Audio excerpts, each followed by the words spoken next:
Yeah. I can do that real quick. That That's probably because what it is. yeah, the NVIDIA broadcast is delaying on your end for whatever reason. You've failed to optimize your software there, sir.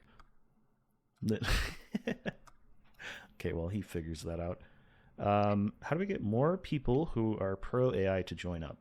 It would suck if it just became an argue match. What do you mean by argue match? As far as people going into the Twitter Spaces or like the future of us talking here, just arguing with each other about whether or not AI is going to kill everyone? Yeah, I mean, um, that's just a matter of like finding people because you're always going to run into the people that are going to say that. So as far as it might be kind of annoying at first, you're it's kind of one of those things where we have to over time change the public perception on this. So I don't think it's going to be easy to avoid. You're going to get people that are super optimistic about AI that want to speak, but the complainers are always the loudest. All right, how's that delay now? Is that better? Yeah, it's better. You're good now. Okay, good. Okay, I'm going to I'm gonna sit you down and show you how to optimize a computer. To be honest, because I can tell you have latency issues, even though you're Yeah, a I gamer. can actually see it on my end, and Yeah, I'm not sure what that is because I went through all the settings on the video broadcast, so I'm not sure exactly. I feel like my webcam is sort of like almost what buffering a little bit, and it's on my end. what version of a webcam do you have? Is it like Logitech? I have a yeah, I have a Logitech. Which one is it? It's the Just the 1080p Logitech one? Pro Webcam C90. Yeah.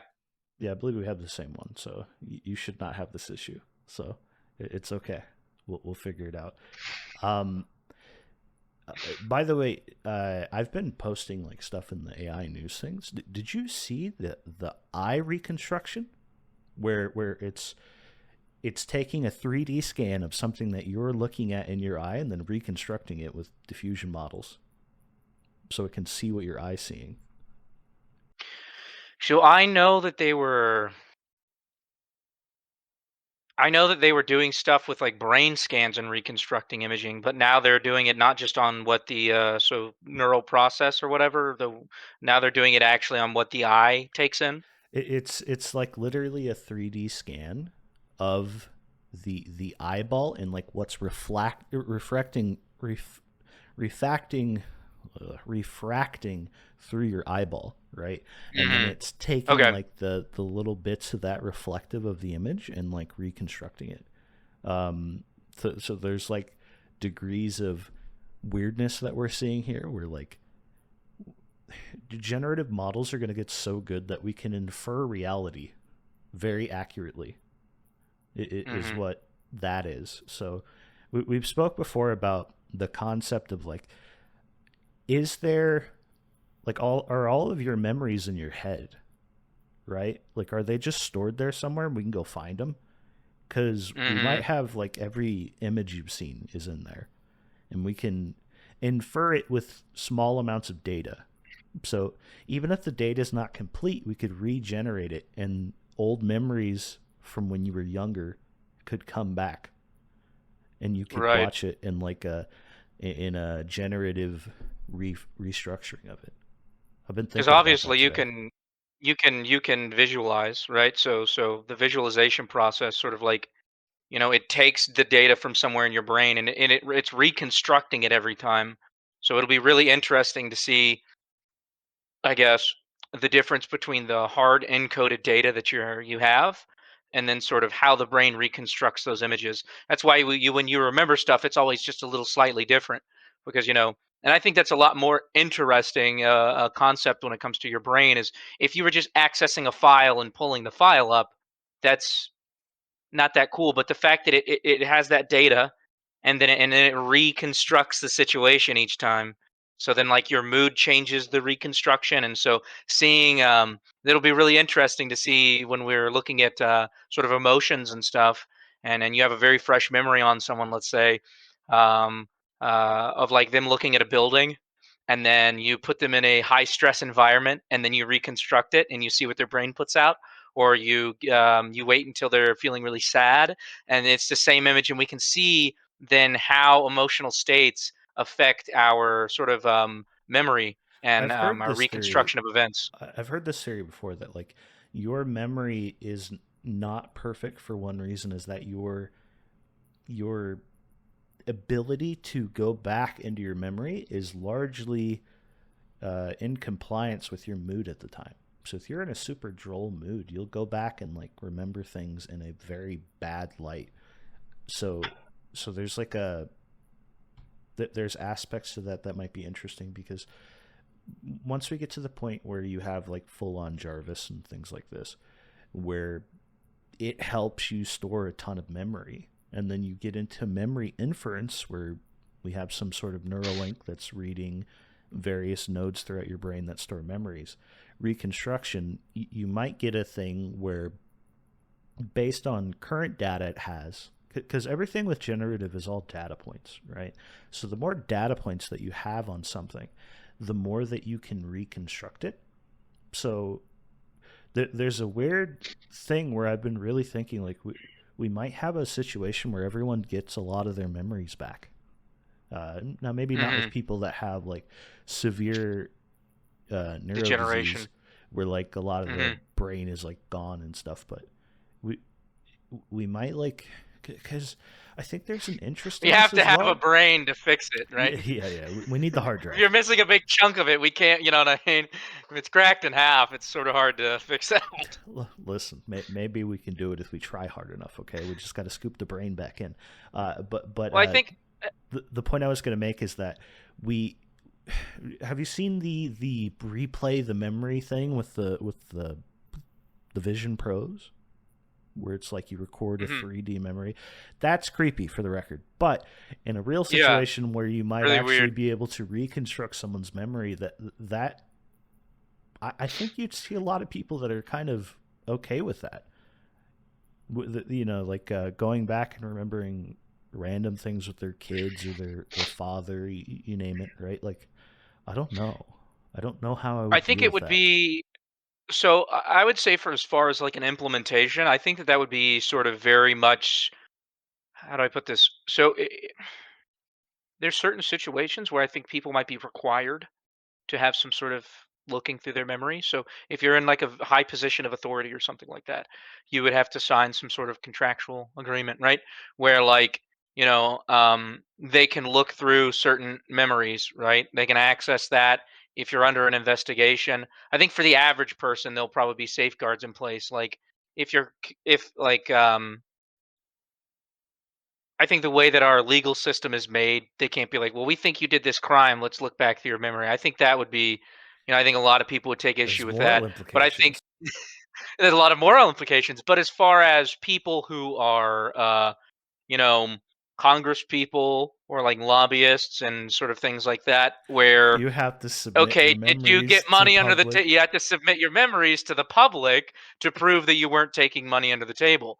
Now, there would still be like, they can't go back, well, what about that time that you like did that thing that's bad when you were like 15 and or like when you were 20, 40 years ago. I don't think that that would be It would completely have to be ethical in like a because then we're really time frame, right? Where the yeah, it would AI. have to be in a So you'd have like an AI that like is an arbiter, right? The Moon is a only the pertinent information. Moon is a cruel mistress made a good point about AI, right? Or Moon is a harsh mistress. I don't know what you know Yes, the book. it's yep. It made a point about the Heinlein. AI where with a computer, there's no um, telling somebody to forget something, right? With a computer, you can delete the memory. So he asked the computer to forget that he told it to do something, and it did, right? So if you can work with like a more or less like uh, what's the word for this ambivalent non-malicious AI, right? And it can go through someone's memories, check for the relevant information, and delete the rest. You might be in a situation where it's not a Unethical. extremely unethical thing, yeah, when it comes to Right, yeah. So it somebody running because it'd be more office. It'd be more of a closed loop. So the AI goes in there, it filters everything, and it says, okay, this is pertinent, this is and then pertinent. immediately I gathered. deletes the rest. Well, because we don't know exactly how that's going to work. We don't know in what way we're going to be able to search. Are we going to be able to search based off of what's the strongest memories? What memories come to the SQL surface searching first? Is it someone's. a yeah yeah? Is it a time thing? Is it like obviously we know the olfactory system is very connected to memories. So maybe like 90% of the memories of the time we just smelt a really bad fart. Like we don't know exactly how. Like we're like oh or like we smell cut grass or something. So it's Those are going to some of be my favorite memories. They're not going away. the farts of the grass. The farts, dude. Like you don't have a Oh, good okay, fart yeah. Well, story, me too. but So like the searching process, we don't understand how that's going to work. So it's very possible that we can't search for like a keyword search. It might not work that way. We might just have to process everything we can get our hands on, and our then experience since with it's a closed system, vector cut it all out. our experience with vector databases as we go into this field, it's a bit more technical, but you effectively have this like 3D space of information, right? And these keywords can bring stuff up that all relate to different things, right? But Hmm. eventually that might be more of a visual thing. I don't know, where you could, through a bunch of different methods, be able to pull up how that memory relates to this memory and why it's relevant, right? So as time gets on, it goes on with vector stuff, will be more zero shot with finding things, is my opinion. So Mm. we might be able to search more than you'd think. So malicious entities could steal some of your memories, I guess. But something to mention with growing back to the land there, with deleting some memories. There is a guy that my mother works with, who has like PTSD from the war, right? The Iraq War, and it gives him like anger issues, and he bursts out and all sorts of stuff, right? I think he's going through some sort of treatment. It's like electroshock, obviously, but they got a lot more figured out with this. But the effective thing is deleting his parts of his memory, I guess. Like it's not. I don't think it's one to one deleting the memories, but it's something to do with like deleting the emotional stuff that comes with it. Now I don't know how successful this stuff is being, but eventually we're probably going to be able to delete memories, some of your most uncomfortable ones. But there's the whole argument that a lot of people make is like what makes you interesting, what gives you character, right?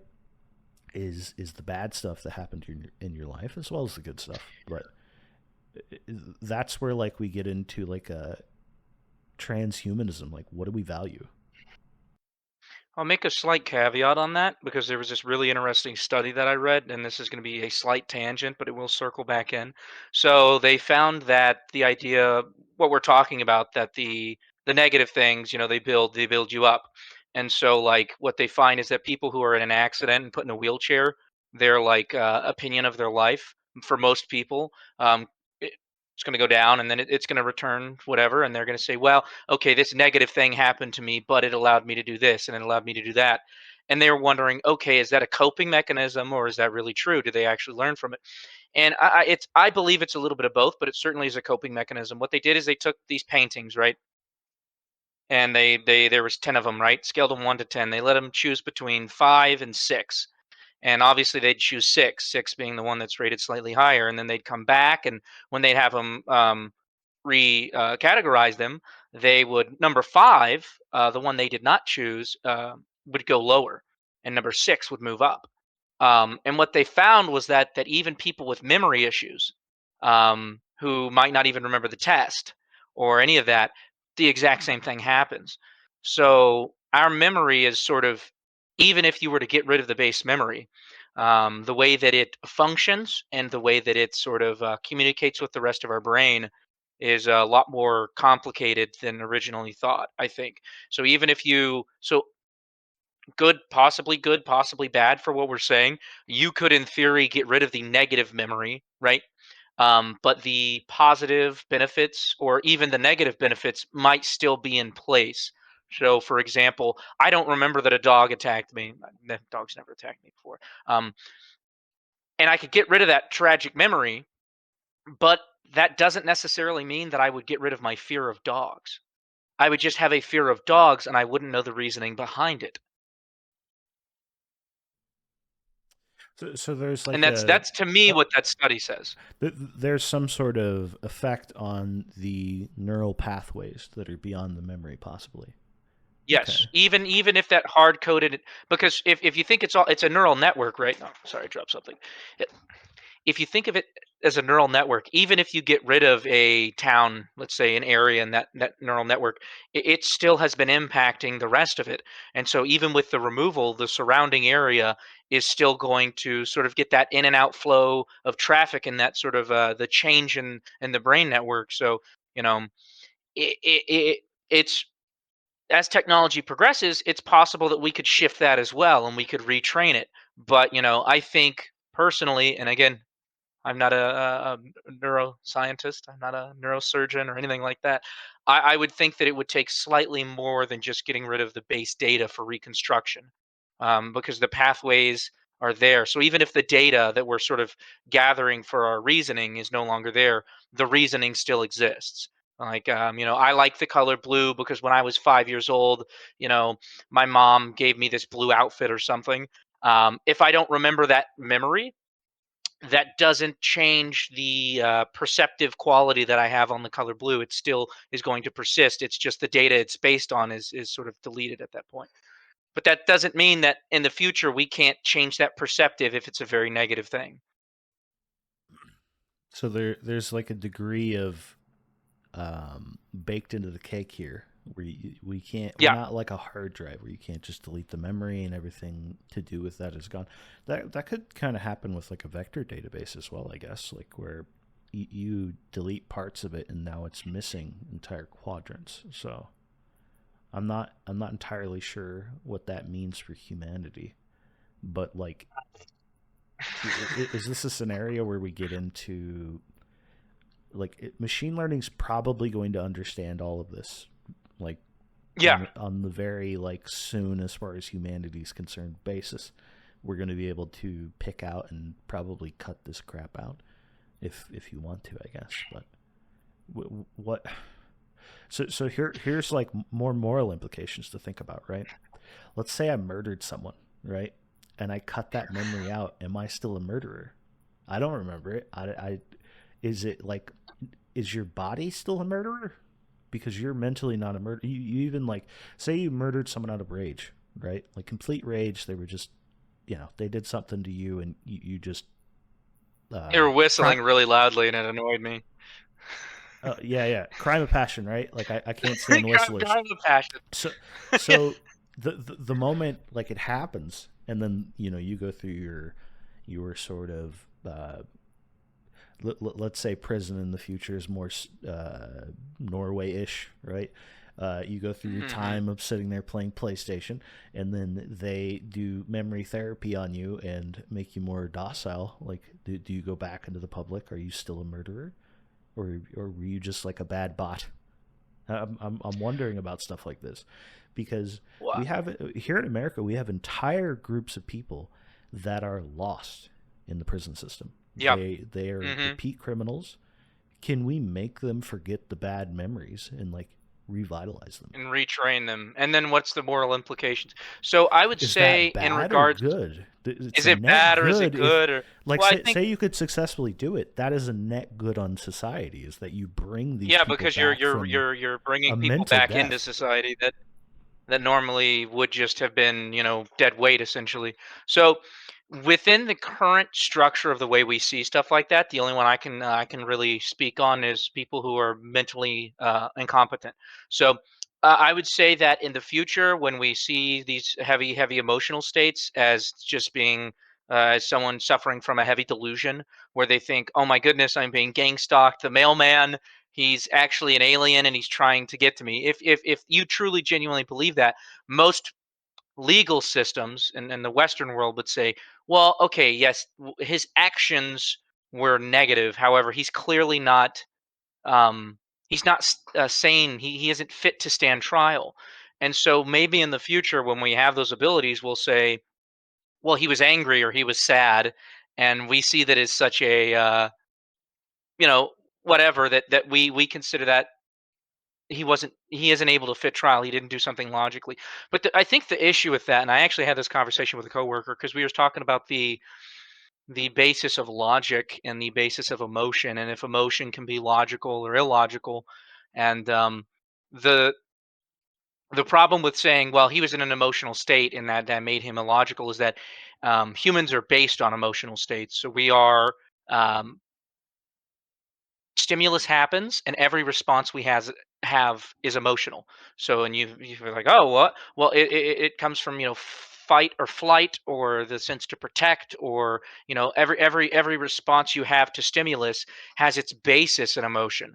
So um, in a way, if you want to argue that, no action that a human being does is logical. It's none of it is, because none of it's rational.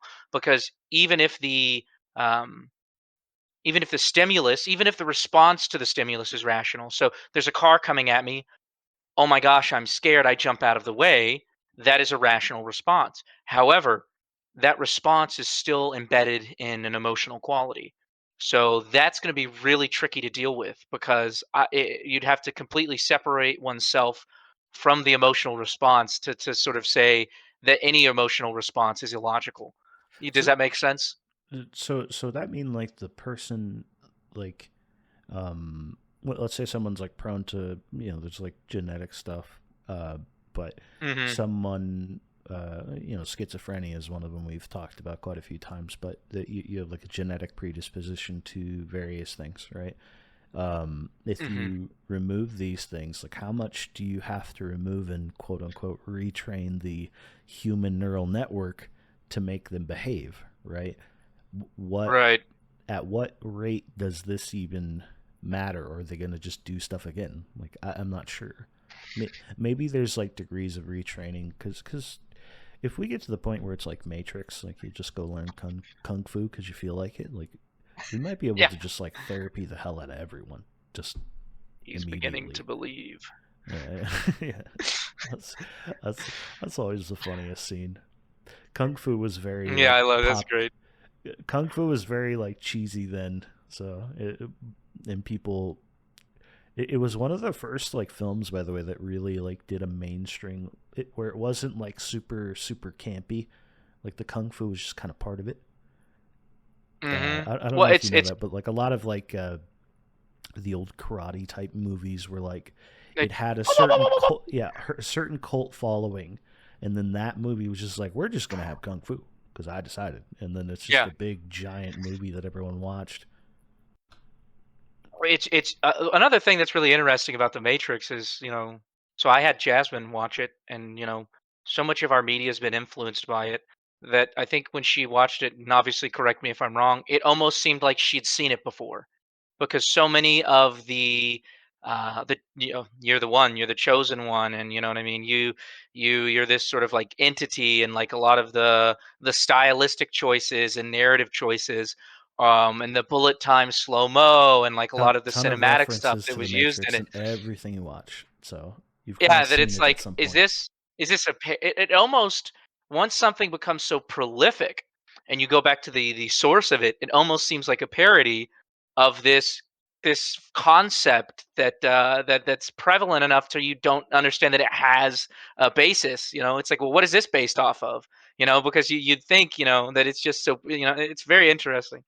But the first one, great movie, fantastic film. Yeah, everything after that kind of sucks.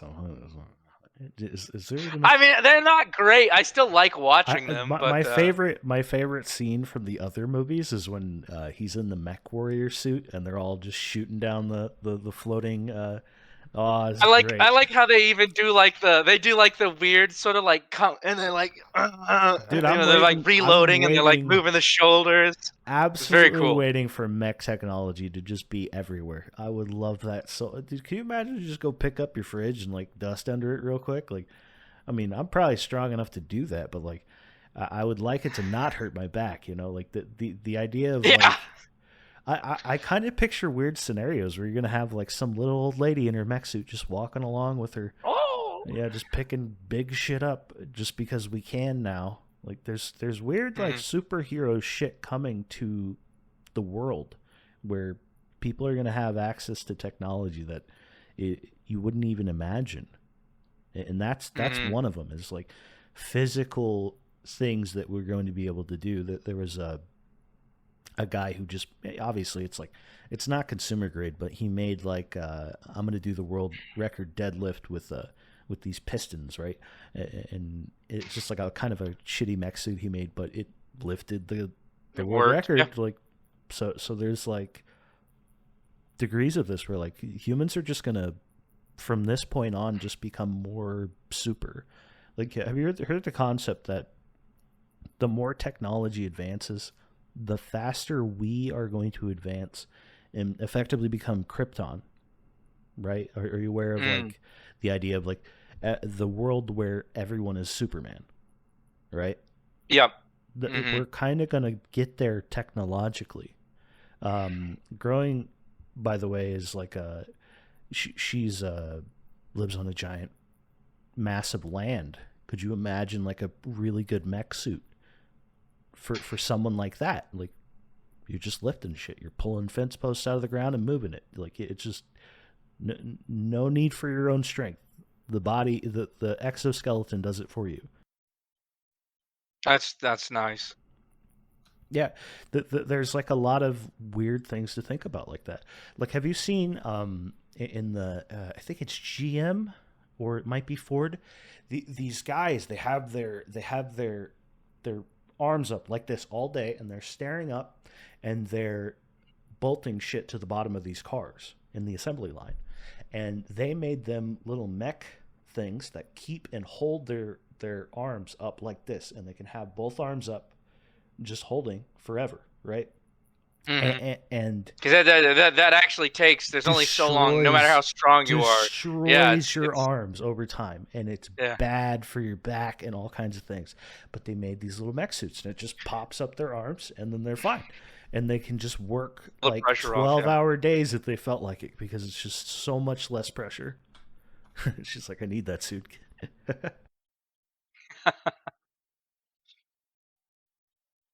Yeah, I think that that's going to be very uh, until I think it's hard to sort of because there's that lag time I talk about between uh, innovation, Product to market. implementation, and then You'll I can't figure remember it the out. last one, but one of these days, right? The brain, a neural link clearly is needed here.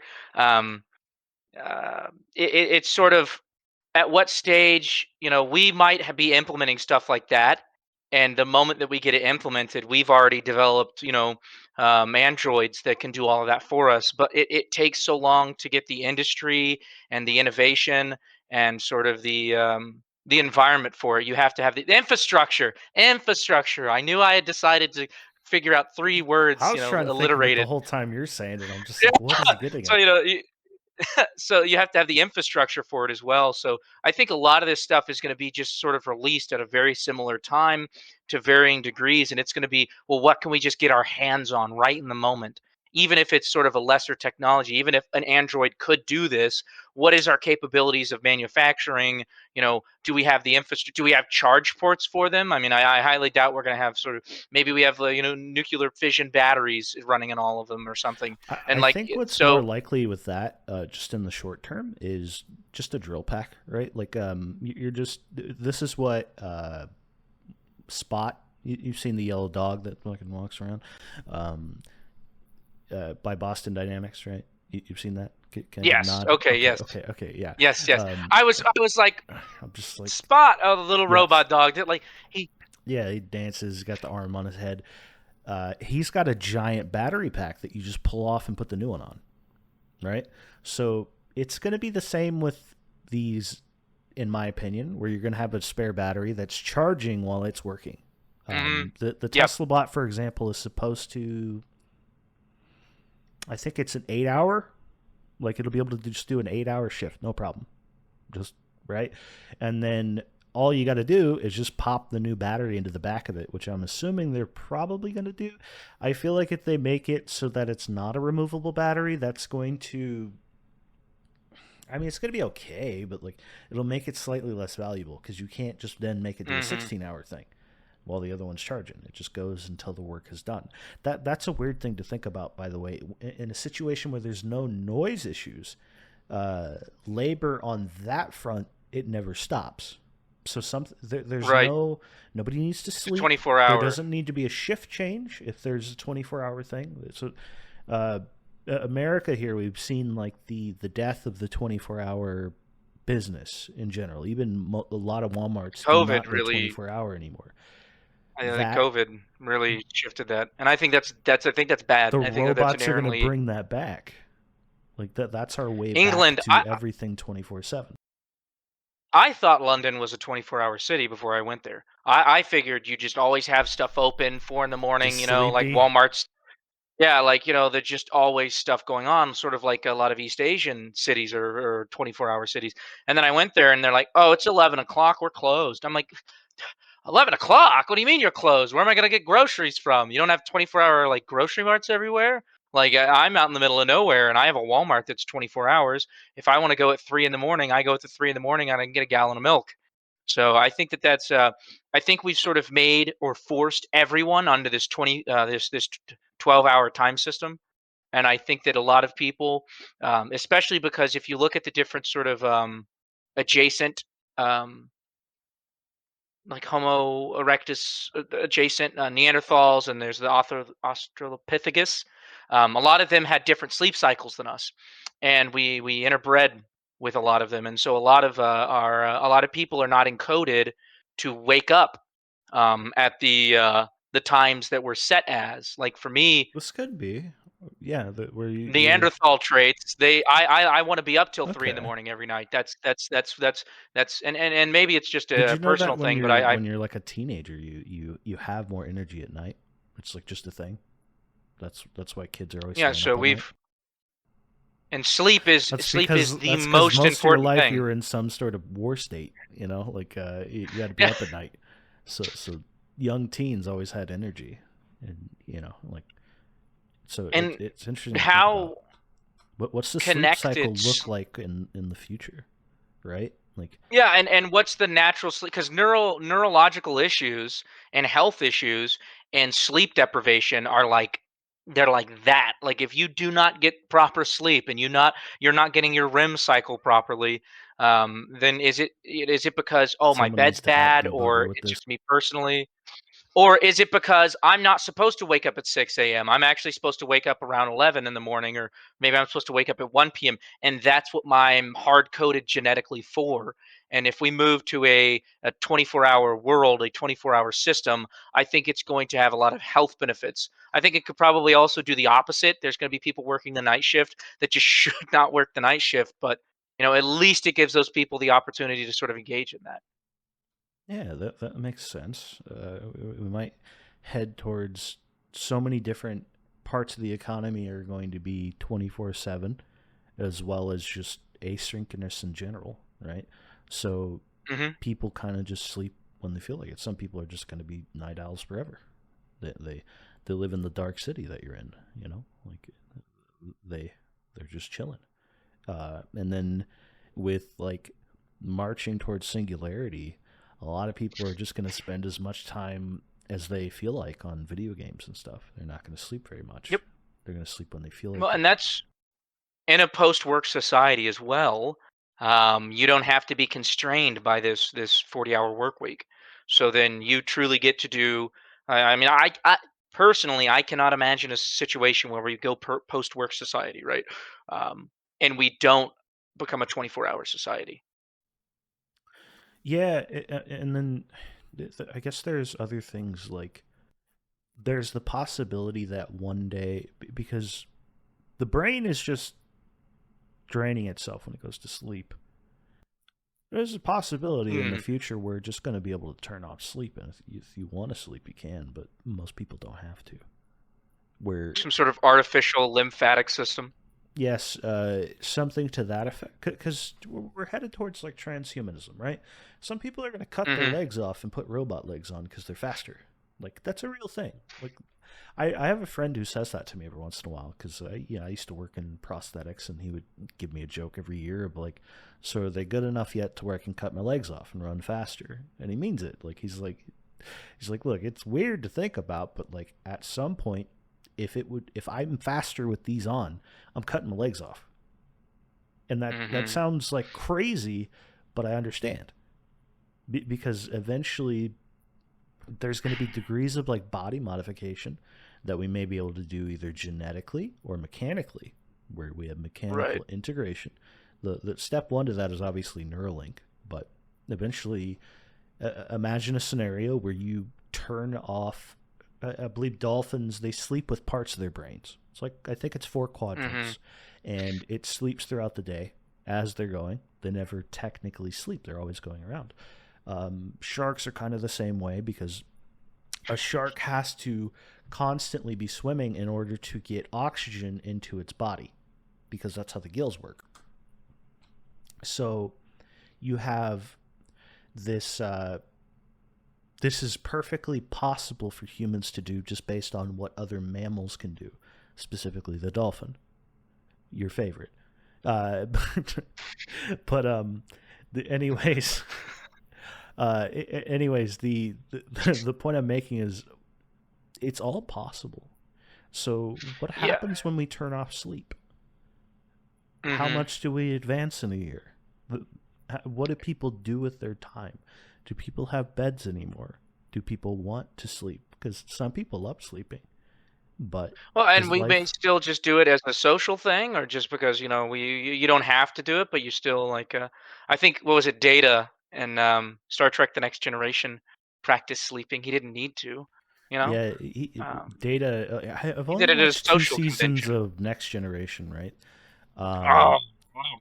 It's amazing. it's comfy. It's a comfy show. I've never So watched comfy. the fight scenes are awful though. They're the worst things ever in Next What? Generation. That's No. dude. It is They're so good. hilariously bad. Every time a fight scene comes on, like you're just kind of crying a little bit. Like this is it's like close angles and like a punch here, punch there, and like it's just weird. Ow! Yeah, The Wilhelm scream. but there's something to be said for like Data is he's proto-human, right? And he's just a humanoid with like all data in his head. He's basically GPT walking around, He is right? Data. Yeah. So even he would like want to try to do things. You know what? Actually, I was thinking about the other day for the record while we're on the Star Trek subject. Hmm. Data couldn't do humor, but GPT can. It's fucking hilarious sometimes. So like it's kind of weird to think that we didn't have that imagination back then that a computer could be funny, right? Like to some degree we probably did, but it was more like novel humor, right? But we're getting to the Right. point where I have a friend who sends me scripts of random stuff. Like he'll get the news read in like a 1950s radio announcer voice or something like that. Like it's just That's good. I stupid like shit. Like that. it's hilarious.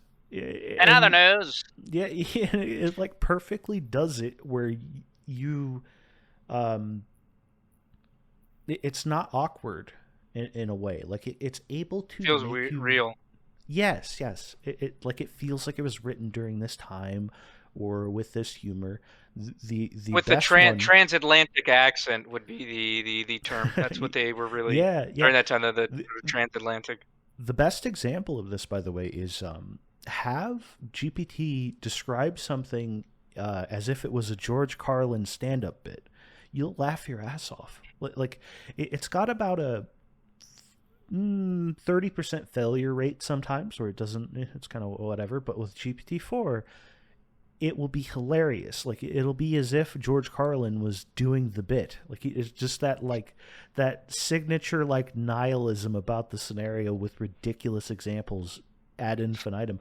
Like it's hilarious. And I've said this like for years since I started reading the X-Force series, I realized that like one of the funniest people you're ever going to meet is going to be an AI, right? Like it's just going to make you laugh all Puts the me out of time. a business right there. Yeah, you're screwed.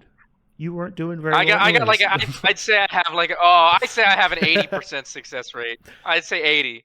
You know, in my mind it's 100%. It's always funny to me. What's the Patrick Mahomes? They're knockouts. Give me like 2 Uh, minutes. okay, I'll be right so back. you're, yeah, all good. So you're talking about like some sort of someone's doing like GPT stuff with Patrick Mahomes. Who is that? The pressure. Type faster. No, I'm kidding. But okay. I'll check those out, I guess. But um, where were we? Oh, so you said the earlier that there's an energy company they're using the robot dog to stop copper like thefts. That's interesting because you could have fleets of those going around surveying things. So I guess that puts a lot of security guards out of work, generally speaking.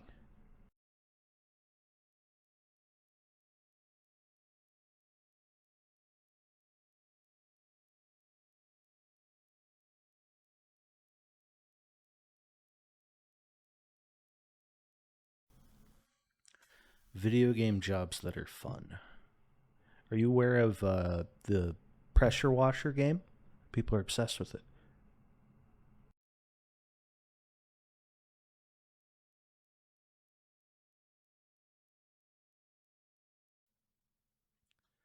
Um, Something else I wanted to talk about. I'm going to wait for Johnny to get back, though. I'll let some dead air build here while we wait.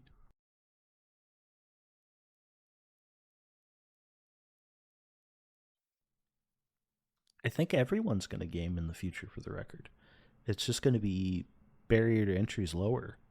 I mean, how many people do you know that play Candy Crush like religiously, right? And that's like an old game, but it's on my phone, so I'm playing it.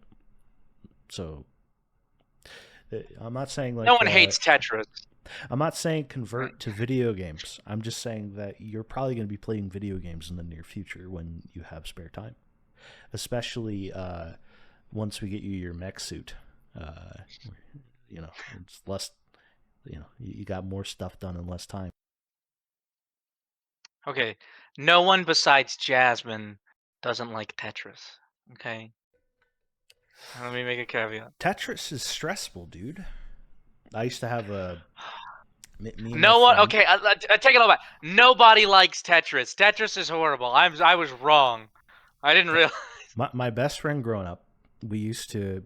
His dad would be taking us on a trip somewhere, like Disneyland or something. Like he would always plan trips and they'd take me, and he had two Nintendo DSs, and you could just pair with each other and play Tetris. And he would try to get me to play every time, and I fucking hated it because he had a lot of practice on it, and he just beat the shit out of me every time, and it would just be not fun. Because I'm not just playing against the game anymore. I'm playing against this fucking asshole next to me who's like a nightmare wizard at it. He's like all the blocks are just slamming down into their places. It's not fun.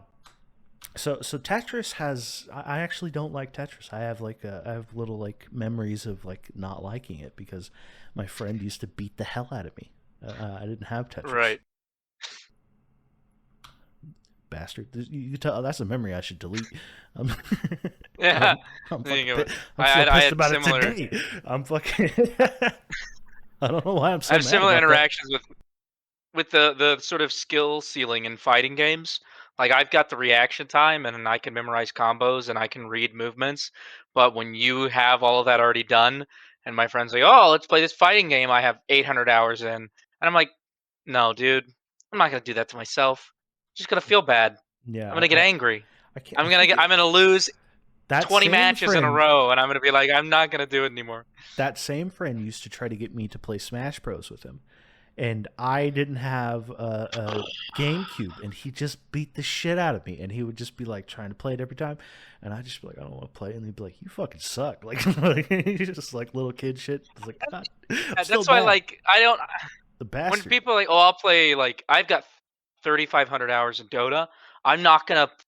I'm never gonna get one of my friends. Like when I was like, "If you want to play Dota, you should learn it on your own. Don't play it with me," because I'm at a point where I'm just gonna get frustrated, right? It's just gonna frustrate me. Or if we play together, it's gonna be, even if we did like a 1v1, it's gonna be so inherently one-sided. You're just gonna hate it, and I'm not gonna do that to you. I would never. Really, no one should play MOBAs. But that's the thing with like fighting games. If I've got that many, I'm not gonna. Because then what's the fun for me? Just not trying or like just stomping somebody? It's terrible. There has to be an equal Yeah, amount of sort of. I've got like 6,000 hours of Counter Strike, like alone. Like I played that thing religiously, right? Like I love Counter Strike, but I have friends that like they're kind of good at FPSs and stuff, but like I can't bring them on my journey with me. It's just me and like the friends I make there that have those hours. You can't. Yep. So that's another thing to think about is like there's going to be tons of like insular little communities that everyone's like a part of in the future because of the nature of like video games. Like if you ever look at like Rust, right? That game has a cult like of people that just love that thing. If Just play they have Rust. the yes, if they have the time, their whole weekend is spent playing Rust. They don't touch any other game. That's it. Rust, more Rust, and more Rust. And And then I've after a done short that. break to play Rust.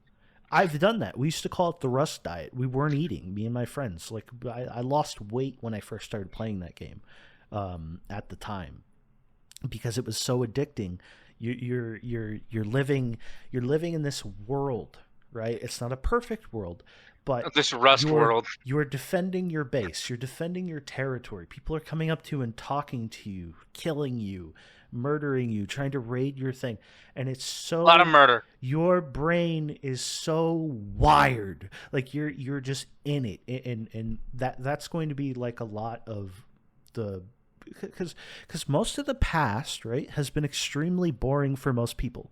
You were just a subsistence farmer to some degree, where not everyone likes that life, and particularly why you might not like that life is because you don't have modern comforts to deal with in certain cases. But Hmm. the other bit is that you're subservient to some lord that comes by every once in a while and demands his There's a crops, lack of right? autonomy. There's a lack of autonomy. I think the first time that we actually got degrees of the, I might be ignorant to like history here, where farming became more satisfactory was when you had what we have in America, where you could have your own lot in life. You weren't like completely a bit of a subsistence slave to the local lord. Like you just have your own land, you're responsible for it, you provide and work There have hard been and instances historically, small instances yeah, I of assume. different sort of, like where obviously there's never been where everyone has autonomy, but like farmers or like laborers also tend to be then landowners. And so then they sort of do have that level of autonomy, but it's never been a consistent and thing, and it's never been moving forward like it is in the modern day. I'll say that. Well, I mean, now we have like, depending on the state here in America, you have like encroachment of land from like the government. The federal land is growing, right? They're buying more and more land, and Hmm. that's obviously why you had the what was the one situation where they're on the bridge with all the guns, right? Like you probably remember it, but Was that in? I want to say that was in like Montana. I don't remember the case, and I feel bad for not remembering. But It was a standoff with some mhm. sort of government organization? The government's like, all right, you guys win, right? Yeah, but basically they had too many guns, I and think that was in Montana. Yeah. yeah, something like Oh, that. too But many guys, guys. We gotta. yeah, so Sounds like maybe don't challenge them. Then I would say to the point where the federal government see you got too many guns. I'd be like, well, yeah, my point is like in general, if we can stop that encroachment, I think a lot more people are going to own land in the near future. I have a cousin who works at one of those startups in Austin, Texas, with 3D printing houses, right? And that's an example Hmm. of like, I've talked to my father about this, right? Where he just thinks like forever. It is what it is, right? He's a hardworking guy. He's not paying attention to stuff as much as I am, but he's of the impression that like real estate's just forever going to go up, right? It's never you're not going to be able to buy a house. But I'm of Yeah, the opinion that, like, have you seen Home Depot? I think I mentioned this to you before, but I Home have Depot, seen a Home Depot. I'll shoot you. Um, uh, Yes. but Home Depot has these fully furnished houses, these mini houses they're selling, and they'll come set it up, put it on the plumbing. I think you got to have a company lay the foundation and stuff like that. But the point is, it's like 40,000, right? You just need land and you have a smaller house. Of course, it's not super big and luxurious, but you have a place to live and it's on your land. So I think with the expansion and advancement of especially the internet, right? You've got Starlink everywhere, right? Everyone's just going to expand to various parts of the world and live in those areas, and it's going to be This a lot more convenient for people. And then the way people are going to make communities is through honestly online video games and stuff like that. And some people online obviously, creation and stuff like that. yeah, And obviously, if we move to the Andrew Yang style, here's your money, your allotment for life. I will say that does remind me of the South Park joke where there's the female character that Cartman had dated, and she says to the other girl, "Well, you're just angry because you're poor and you live in a trailer." She's like, "I don't live in a trailer. I live in a tiny home." And they're like, "Yeah, you live in a trailer," and she's like, "No, there's plenty of people in my area that live in tiny homes." She's like, "Yeah, it's called a trailer park." That's really harsh, but I I thought that I was think really funny. I think the only problem, by the way, just to like on a serious note, the only problem people have with trailer parks is like the association with like drug abuse and And poverty. poor living standards, right? But Which is just very stereotype. I But as think with as like like a higher functional quality, device, I think with higher quality people living in trailer parks, the mood on them would change. Like there wouldn't be as yeah, much. Um, I don't know. I tend to have a more negative nuanced. connotation. I have a more nuanced view because I used to be in a lot of like random trailer parks as a kid. I didn't necessarily grow up in one, but a lot of cousins, you know. But I think people are going to have to get a little because there's degrees to like too big of a house, right, and too small of Oh an yeah, a area is what McMansion. most people are trying to do, where your neighbor is spitting distance from you if you open your window. Not a lot of people like to live like that. I think that's kind of a uh, other than people that like living in like large high rises and stuff, and people will have their little sci-fi apartment, right? I don't think everyone wants to live that way. I think the And I think, humanity wants its own space to some degree, right? This is why yeah, future like sci-fi, we're traveling the galaxy is going to be really good for us because you just go start terraforming some planet and you have large swaths of area that is yours. You have robot armies building shit. Like this is all weird to talk about, but it's coming. I think in some ways, and this might be a people might not like this take, but a lot of the already overcrowded. So, like, let's take the United Kingdom for example. They have a housing crisis, and they're taking more people in. I think that the money that would be put in affordable housing there needs to be invested in affordable housing in other countries that have more space. So, like in theory, you can jam more people in, and you can jam more people in, and you can jam more people in. But that overall that's going to lower the quality of life for everyone involved in that. It's far too overcrowded already. And so, yes, there are jobs there, and yes, there's an economy there, and it is a higher standard of living than where these people are coming from. And obviously, I'm not saying that people shouldn't migrate to different areas, but there reaches a point where you're now detracting from the overall. And so I think what needs to be done is affordable housing doesn't need to be built on a local level; it has to be built on a global level. So we can't just pick everyone up and move them. There's so much that goes involved with that culturally, socially, and economically that and Here in America, another people are really really used to just moving, for the record. yeah. So we've kind of lost that battle here, but in other countries, they would have more issue with that than Americans would. Americans are, depending on their like We ideology move and all the stuff like time. that, they're pretty comfortable with just moving to somewhere slightly better or even significantly better. That it's their own like life for themselves is what they want to improve. So there's not a lot of community stuff. This is tragic, obviously, to some degree, but as like we get more digital community moves online, this is a theory for why obesity rates have like risen, right? Is because the hobbies moved inside. People don't play Yep. basketball and football as like pickup games, other than stuff that is people are playing it as like a sports league, which are probably dwindling these days with the amount of kids that don't really care about sports. But Breaks my heart. I'm a sports guy, so I don't like. I can't watch sports. I don't understand that concept. Uh, can't do that. Can't watch. entire subdivisions of tiny homes. They're also doing that in China. For the record, there are people making jokes about it on TikTok. They're like, "Wait, how much are these? Like, I could use a spot. Like, like rent's high as hell. Like, so I think there's a weird little bit where people's standards are going to go lower and they'll buy tiny homes, right? But then the abundance will happen and their tiny home will just get upgraded, right? Like, it's just going to get bigger. Um, yeah. Thanks for the Holocaust imagery. Thank you for the Jeez. the work. What was that? Work will set you free. Auschwitz, uh, banner, whatever that is. Yeah. Yeah. I'm But just gonna yeah, I think I'm there gonna is there delete is that there, because I but don't think we need to think about that. I'm gonna be honest, okay? but Uh, I think there is something to be said about the connection between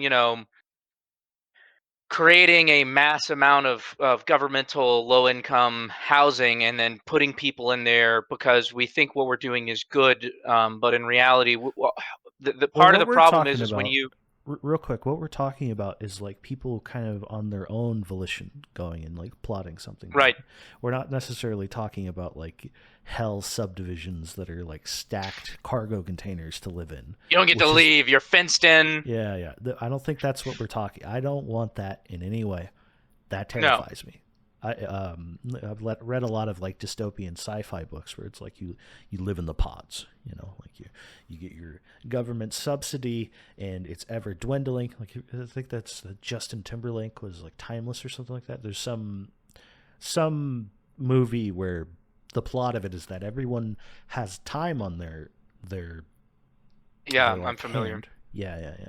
So in they're lowering the population. Obviously, people have conspiracies about all this stuff now, which may or may not be true, but they they're starving everyone and making everything.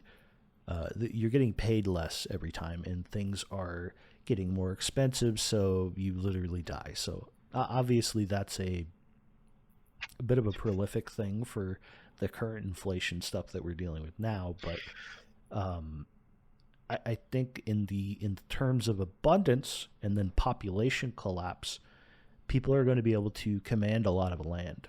So population collapse, if we don't deal with massive catastrophic infrastructure death, right? Where Right. we just manage to, with robots and stuff like this, keep everything going with glue and bubble gum and automation, right? Yeah, We spit and if blood. if if we can do this, then what you're going to have is a second renaissance, but in a digital sense, because a lot of what, at least historically, what created the Renaissance was the plagues, because there was massive swaths of land that were just free, because the whole anyone who could even lay claim to this is dead. So you had a lot of new blood going into owning a ton of land and stuff, being a lot more wealthy and being able to enact their will on the what's it called? What became the future, the Renaissance at that I time. think I I think the idea of government population control to me doesn't hold a lot of weight simply because if you look at like India, the Indian subcontinent, they're below replacement rate now.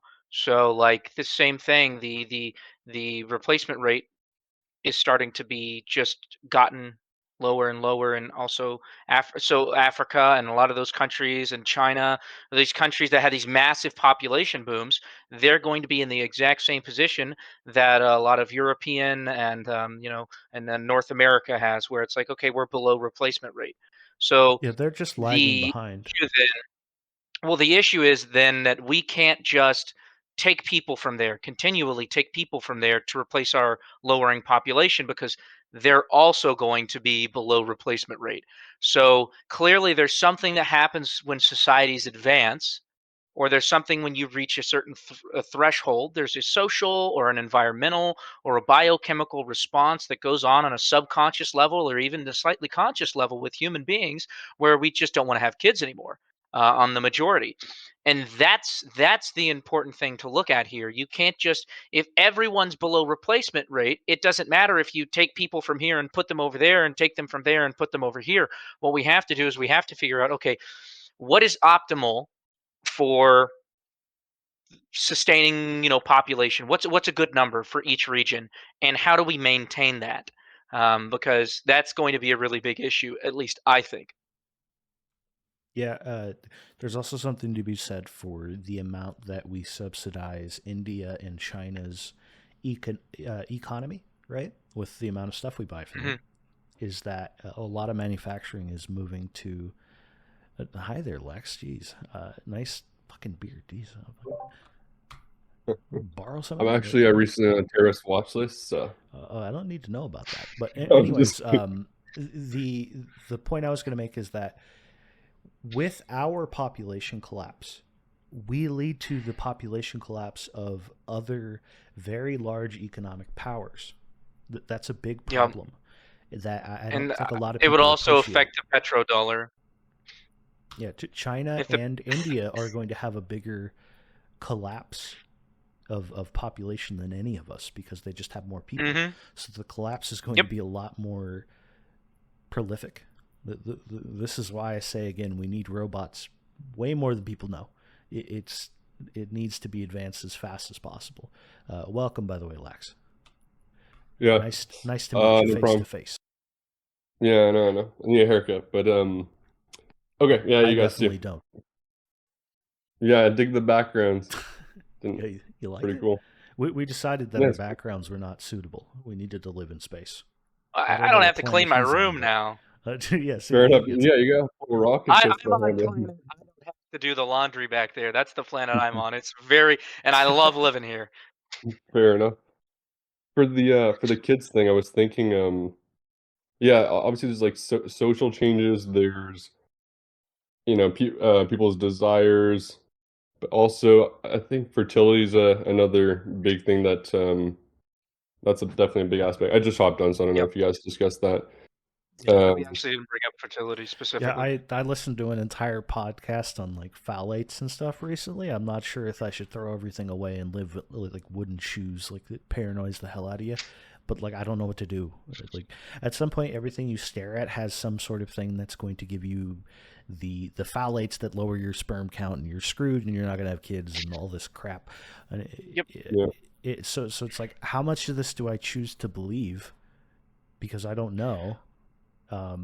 But it's entirely possible it's all true, and we're gonna have to like figure out big Well, and that's not overarching just things to fix this problem. it's not just an issue that's going to affect like I guess the more developed nations either, because a lot of that stuff is non-degradable.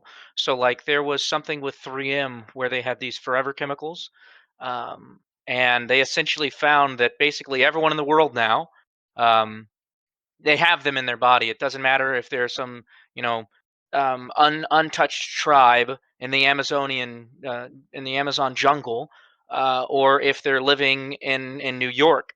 It's become so so prolific through our environment that it affects everybody. So that again comes back to the fertility issues. Is maybe it will impact sort of developed nations that have all these goods and products that are leaching these chemicals. And if you believe in this, there's no, well, I guess we're at a point where it's no longer if you believe it. There's a lot of hard science and There's research something that is there backing there. for Yeah. sure. You know, But there's it's not something that's just going to affect us. It's going to affect everyone globally because the way that our weather system works, whatever is in one area, if it doesn't degrade, it will get spread everywhere, and the more of it there is, the more it's going to get spread. So Yeah, this is the butterfly effect of everything that we do. So we yep. need to not step on the butterfly here, as far as all that goes. if we look at the stats, Go ahead. if we look at this, if we look at the stats for the fertility, there's probably at least a handful of things that are affecting that. So we can't pinpoint to just one single thing. However, Hmm. regardless of that, obviously the fertility rates are going down. But even just looking at texts of, yeah, I don't know if you guys have read into like Aldous Huxley and that sort of stuff. I don't want to go too deep into that sort of thing, like Brave New Brave New World. World. Yeah, Yep, yeah, and then I'm familiar. yeah, like some of Orwell stuff as well. Although we don't want to pin the future on what they were thinking, but some of them mentioned that there'd be basically these labs where humans would just be grown as like artificial wombs and stuff. So I think that's probably, yeah. I We think could that can that'll probably be happen, almost, but that's scary yeah, as hell. Like that yeah. situation. Yeah, We've not had because discussions. We've had discussions in here before about like the amount of chemicals that pass between a mother and their child, right? While they're Mhm. breastfeeding and even in the Yeah. womb and all sorts of stuff. There's all sorts of bonding mechanisms. What sort of Mhm. sociopaths do we maybe create when they're in this little artificial bubble? Well, Like I'm here's not the sure what second comes thing. out of that. Do we have to Not do to we have to interrupt you, but manually like put the chemicals in them? Are we going to be able to do that? Because that's like a big part of like becoming human. Like uh, yeah. I forgot who it was.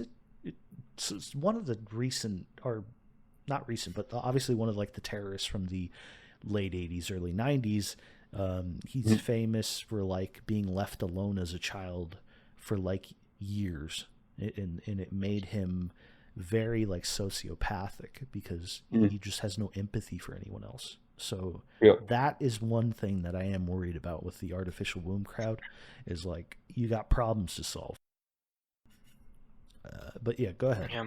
Well, Mhm. I was going to say there's three things. There's three things I was going to touch on that are all within this realm. If I can remember, remembering one thing, that's safe space, safe place for me. Remembering two, that's getting a little rough. Three is hard. The first thing would be the test with the rhesus monkeys. I'm sure if you've ever seen the horrific video where they were trying to prove that the connection between a child and its mother is purely based on the fact that it within mammals is a mammalian, the glands milk producing, they need the nutrition from it, that's what it is. But what they actually found is they had two little wire mothers. One of them had a milk bottle, one of them had a little cloth, and it looked nice. But the monkey spent all the time on the cloth one for comfort, and then they would go in, and when the scary thing, they would get this horrifying robot at it, it would immediately go to the one with the cloth, with the comfort. And Mhm. so there's clearly indication that more is necessary for proper development than just nutrition. There needs to be Yeah. some sort of comfort and sort of familial, Because a lot of the chemicals are created within the motherly. brain of the child, or Yeah. while those comforting effects are happening. So that makes sense. Yeah. Well, The the mother and the father definitely have different roles in the. Well, let's say that the child was grown and developed perfectly fine in the womb after they're born. Like the mother and the father both have some sort of roles that impact the child's development. That's why if one of the parents aren't there, that this has different Mhm. effects on the child. But to the reference some of the text, like the 1984, they said that people were grown in labs, but then they went right into government or like state-owned uh, conditioning centers. So yeah. that's where they're conditioned. The other That's thing So is cuddle involved with parties for the like kids, like I don't know. Yeah, I don't know That's about I that. don't think anyone's gonna be comfortable with that. With in vitro fertilization, so Yep. what they've found is that like there's a natural process of the sperm going up the fallopian tubes, and a lot of the white blood cells, they're attacking it, and so the fast swimmers who are able to navigate that, it clears out. Shocking here, but not all the boys down there really should inseminate an egg, right? So there's this process in which it gets rid of it. So what they've had to do with in vitro fertilization is they can't just take a sperm and put it in there. They sort of have it run like an obstacle maze. Is what they're Oh, trying to do now. They like have a it do like a fish. little triathlon. Yeah, like they're like, okay, divide this, do this multiplication, do like the and boot camp where they I have don't them know climbing why up and doing the rope. this gave me an image of like a sperm cell, like a desk taking a test before it's allowed to go Yeah. fertilize the egg. So Like, I want to see an image of that. there's a precedent that we can artificially construct these sort of safeguards with, I guess you'd consider that evolutionary safeguards, to make sure that we are getting a healthy product, which obviously clearly there's a fail rate there. um, but if so I would say technology probably can and should, if we move into those test tube babies, no parents at all, it can and it should be done in a way to mimic the natural process as much as possible, because in my eyes that's what has developed us to where we are. And there's clearly issues with where we are, but we don't want to deviate so much from that we have an entire generation that's just beyond the pale, so far different that we don't understand the ramifications of that. Yeah, so but if we do simulate the natural process as much as possible, then that would probably eliminate a lot of the cases of why people would I guess that would really narrow down a lot more of the cases of why people would even use IVF in the first place. So this be like an ethical thing where like if we get the process down to like create a whole human as Hmm. scientifically and like machine learning backed as possible, right? Um, it becomes unethical to not put them into the vat, right?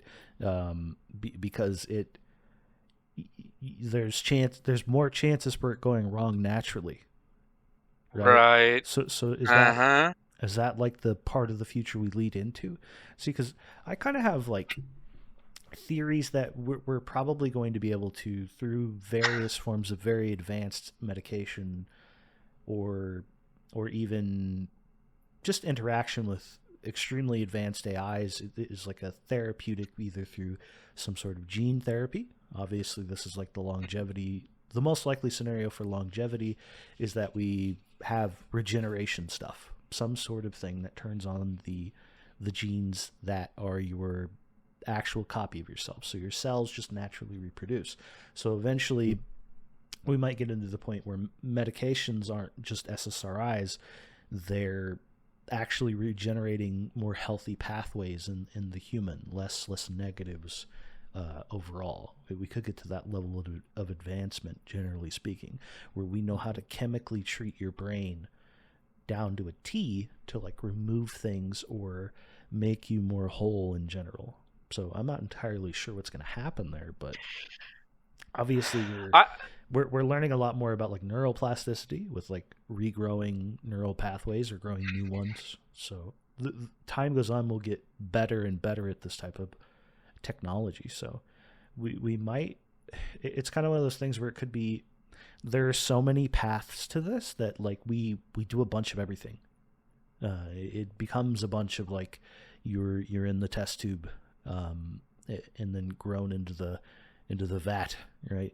And you could watch your baby grow on like your iPhone, and that's your. Oh, by the way, did you guys see the what was it? They're taking your scans, right, that you would do, they put the gel on and then they run the wand over you and check your baby, right? They're putting those through generative technology based on models they're building, and they can show you what your baby looks like, more than likely, through Hmm. the scans. So you could just see what he looks like. Like they'll show you it at Interesting. like 1 years old. So Hmm. weird stuff is coming, and like we're gonna understand so many parts of this process. It's going to be kind of Babies all look the same. That's funny. that could happen. I was I think well I was wrong about the you said we should try to mimic the original for IVF To to some try to degree, replicate the original, right? like to some degree, yeah. But there's actually three or four things that I kind of thought of. I was thinking about that other reasons people could go to IVF that they might not have to. Like one, you can influence whether you have like twins or triplets and that sort of thing. So even if you are healthily able to reproduce, that's one reason some people go there. The other thing is you're able to see to analyze even if both parents are healthy. You're able to analyze whether the children might have some diseases beforehand. Right. And then the third thing is kind of attached to that, and it's not legal in some areas, but CRISPR gene editing, they can alter some of the genes before to help prevent some of those things. So that's another thing. I would say my overall moral or ethical baseline for a lot of this stuff is that technology should give us more autonomy and more options. It should not limit our options. So, on a couple of the subjects we've talked about, let's talk about robotics with our arms and legs, right?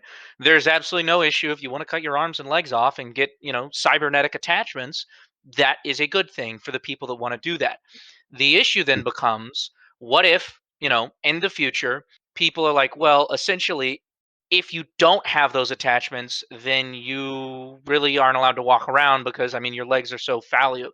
They're they're such broken machines at that point. I'm not That's sure where there we would be reach a that. level.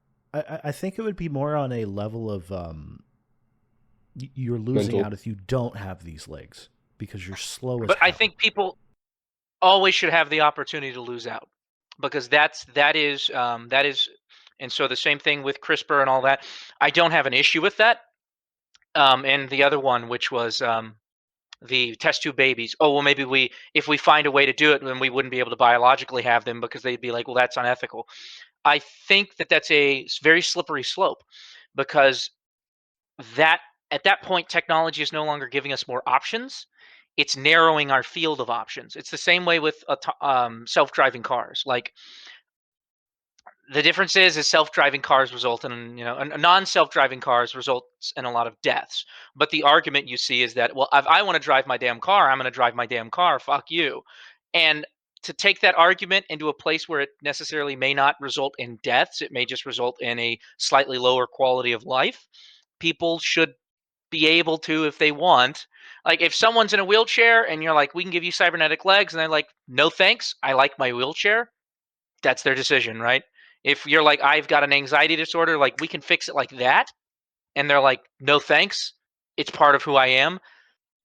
I'm not saying a lot of people are going to choose that, but at any point in time where we are then shifting from more availability of pathways and more options into narrowing the options that we can legally do, that is the moral problem with technology, is when we've created a situation where you're limiting your options, you're limiting your autonomy, and you're limiting that stuff.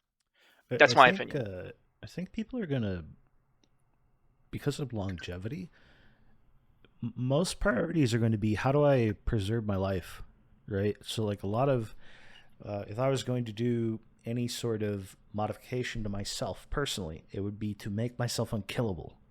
To be honest, like less likely to die from just a head injury, some stupid thing, right? Um, so I could see stuff like that going on, where as we get into like a transhuman society, where you'll have some people that Hmm. just stay pure human, but the Yeah. a ton of people are going to want to just modify themselves either genetically through some sort of like medicine type thing that does some sort of gene Right. therapy on you, and Hmm. now you Now have you're 8 foot DNA that tall and yes that'd probably be me, by the way. I'm like I'm so insecure. No, uh, I don't want to be but any taller. I'm good. I being a giant would be fun is my point.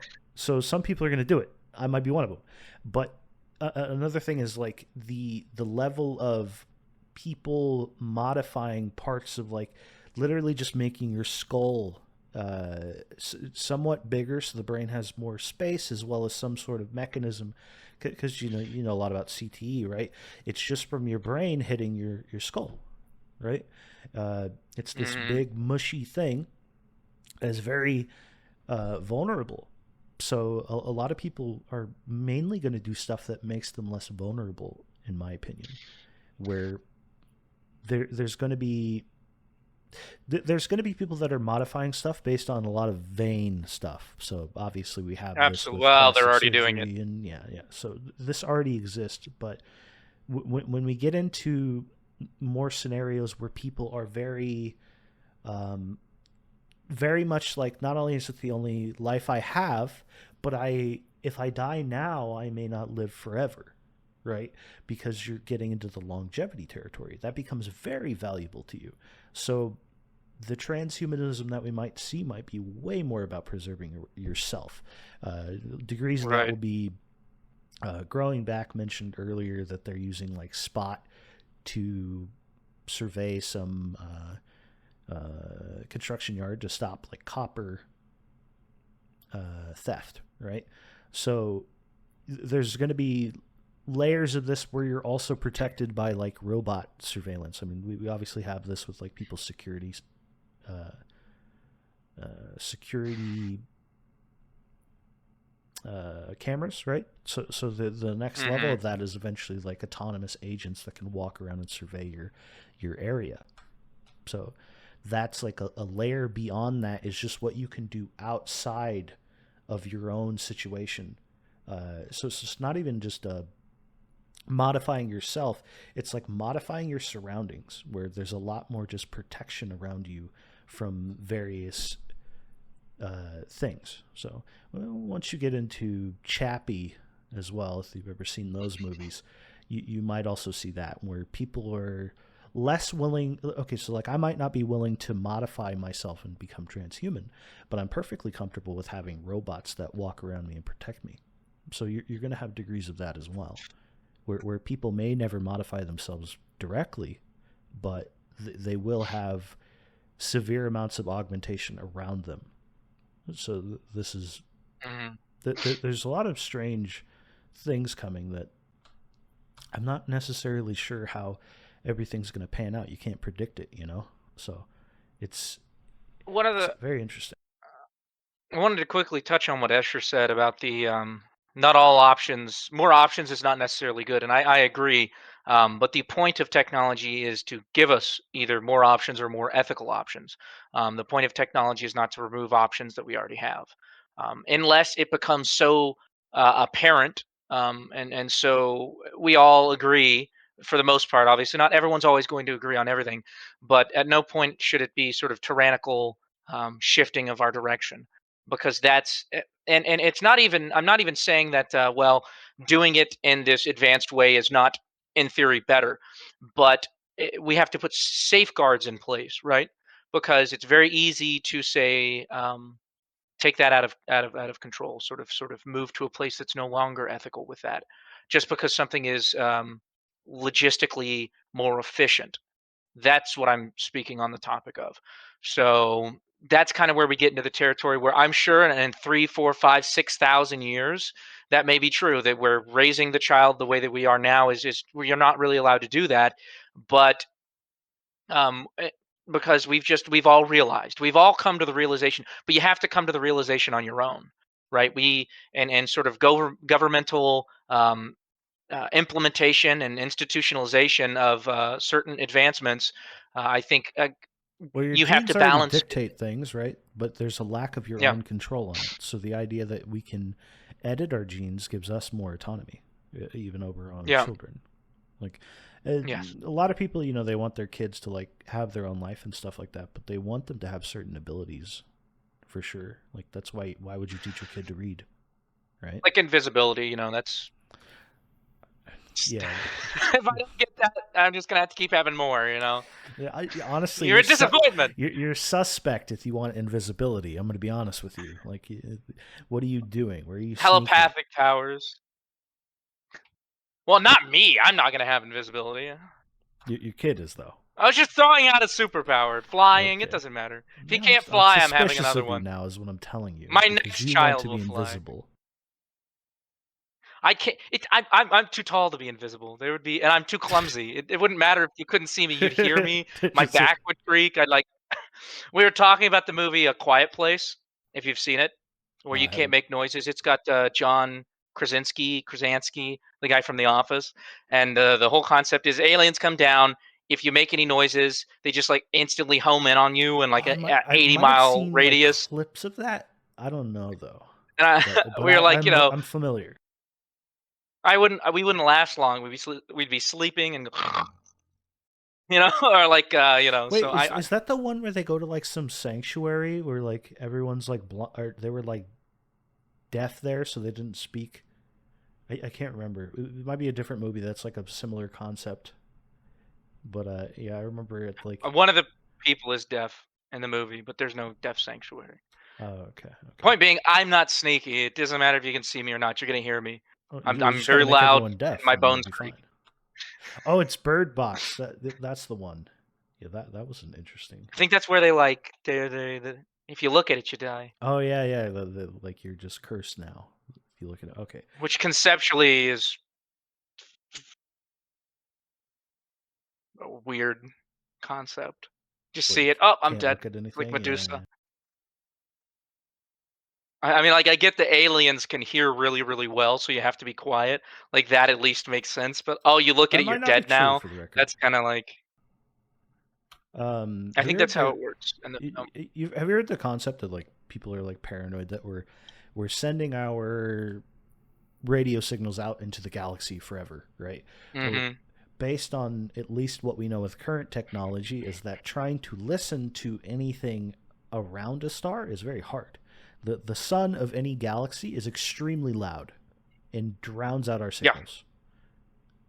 So the theory is that anything we've put out, you can't hear it. Like nothing knows we're there. I don't know if it's true, but it's an interesting concept that like until we get a more powerful signal that overpowers our sun and how much like um, noise it puts out effectively. I've seen some videos of people like using you can like collect audio from suns of different galaxies and hear them effectively because jam out. they're fucking loud. It's a giant nuclear explosion happening every like trillisecond, right? It's insane. Yeah, I agree with So what you're saying, Escher. I think so that's a that's the other theory. issue with technology. What is he saying? Sorry.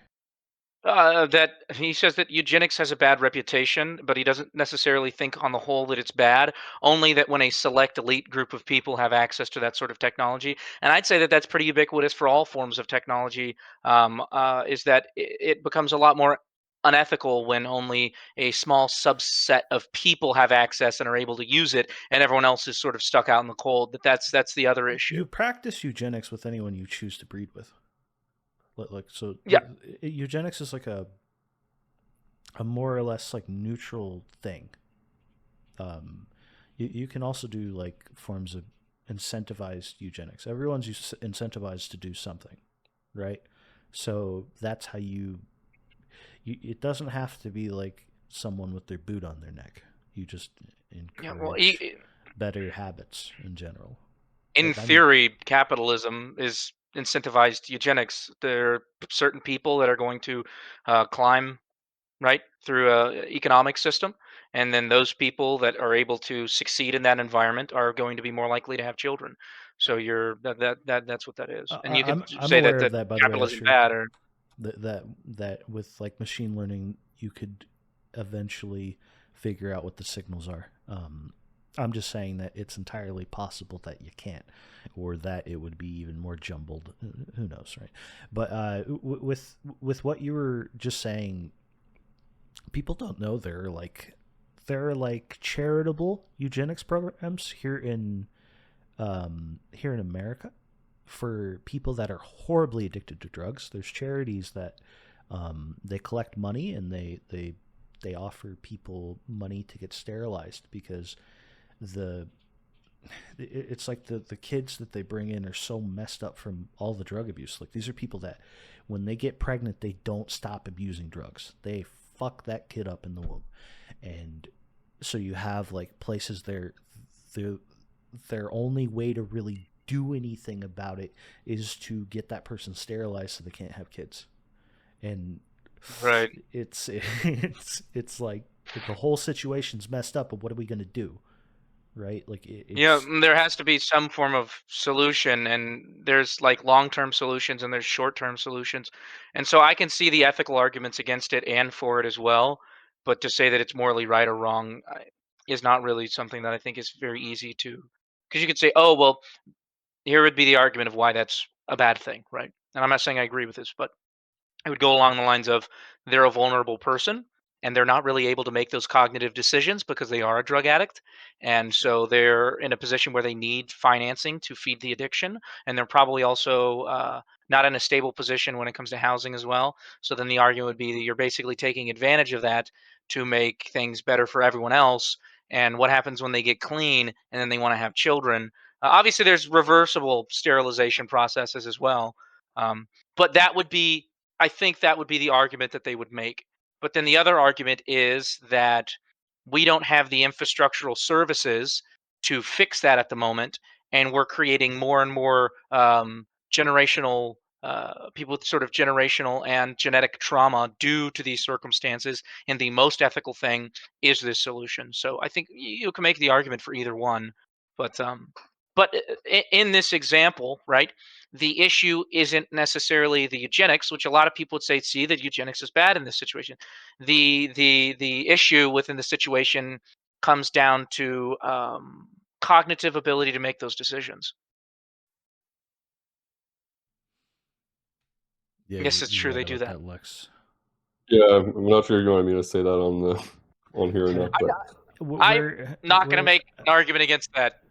we're gonna be yeah, moving I'm not this either. But I'm to just saying No that, devil's advocate this time. we're gonna be moving this to Twitter like within the next week, Lex. For the record, we're probably still gonna host it in some sort of Discord setting for now, but we'll put the recordings out there until probably Twitter Spaces. Like you want it to grow a bit, is so the chat recorded or no? yes. Oh, There's, you want me there, to not put stuff like that? It's a it's little too. it's like we're headed towards degrees of like you kind of got to lean into the fact that we're gonna have less censorship, um, even though it's a I don't think uncomfortable that's a very topic. hot take. Yeah, I don't think Yeah, someone's gonna kill us for that opinion. And it's Yeah, just I also don't feel like if people come after me because you're like, oh, you didn't argue against people chemically castrating those who molest children, like then I'm okay with that. I'm fine with that. If that's what people decide to like hate me for, then what are you gonna do, right? You can't make fair everyone enough. happy. you're a dick.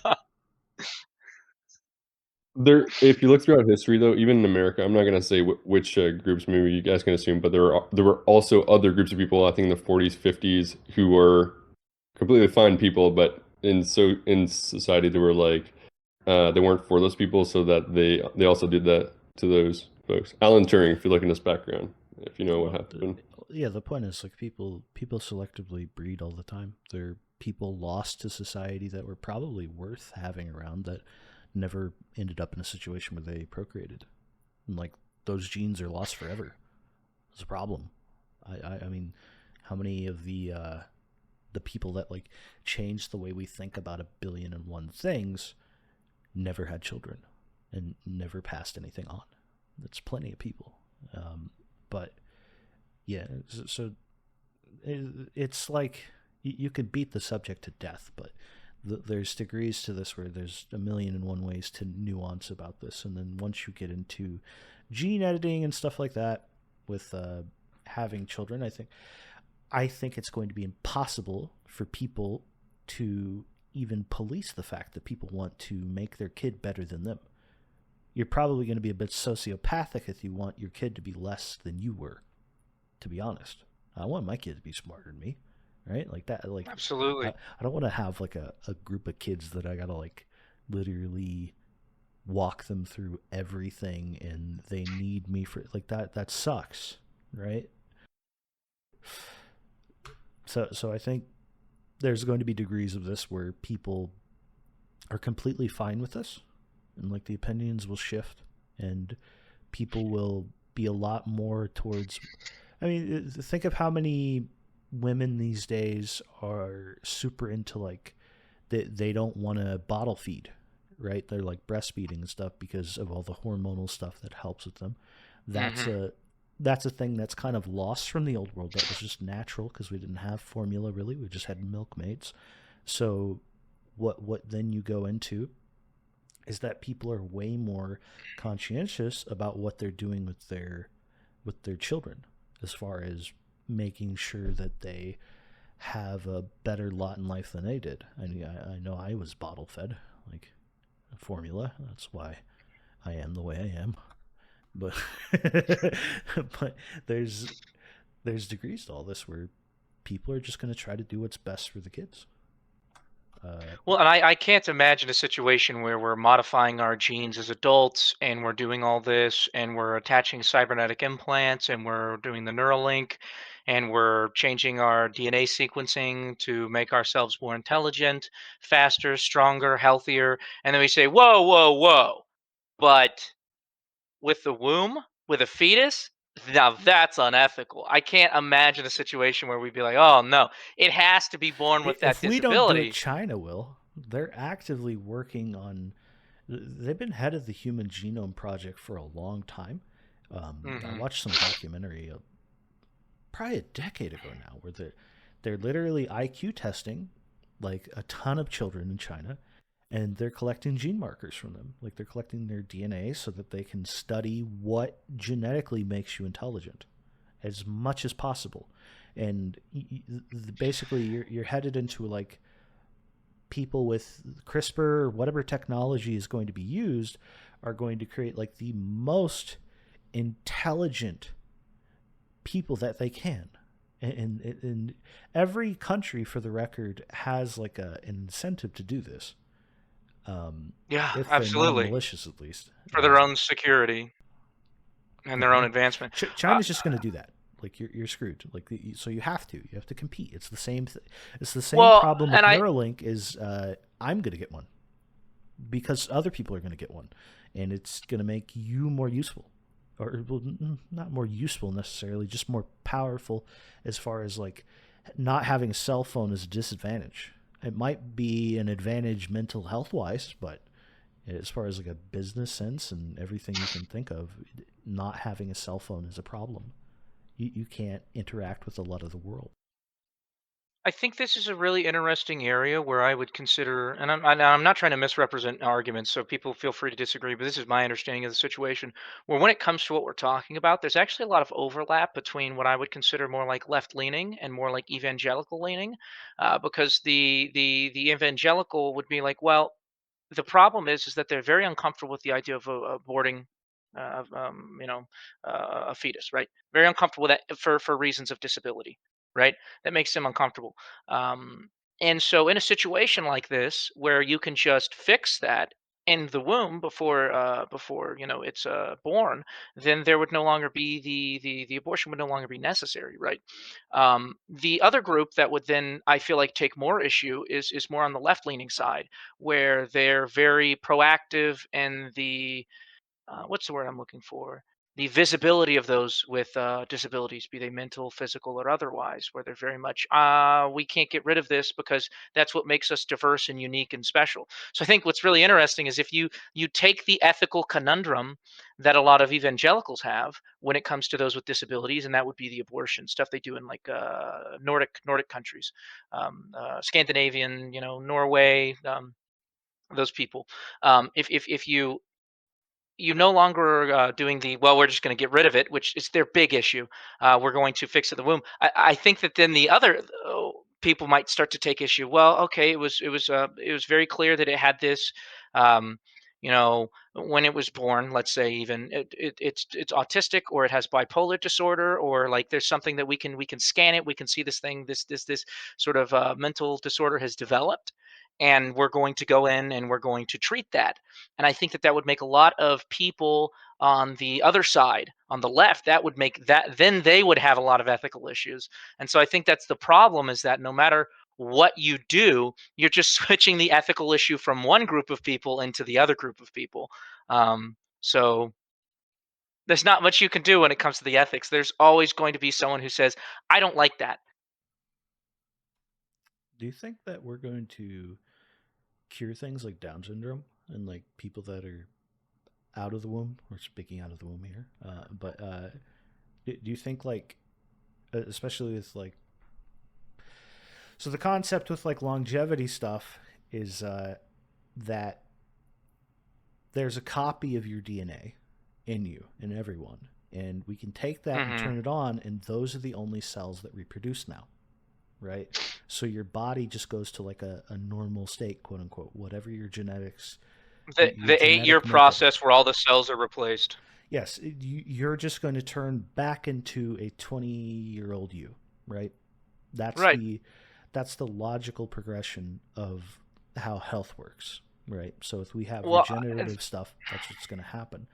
Does that then make? I guess this is like a more of a scientific question for someone who would know, but I'm that might make. Well, I don't know, but would that like well, would that automatically heal a lot of the things that people are talking about here? Like, does that heal? Like, does autism, is it like full on like genetic? Like people who have like the severe autism that can't even speak. They do the head rocking and they're all they're just they don't have a life, right? That they have to be cared for. Does giving them this pill just take them back, and you get well, the person they were supposed to be? Like, is that something we're gonna have?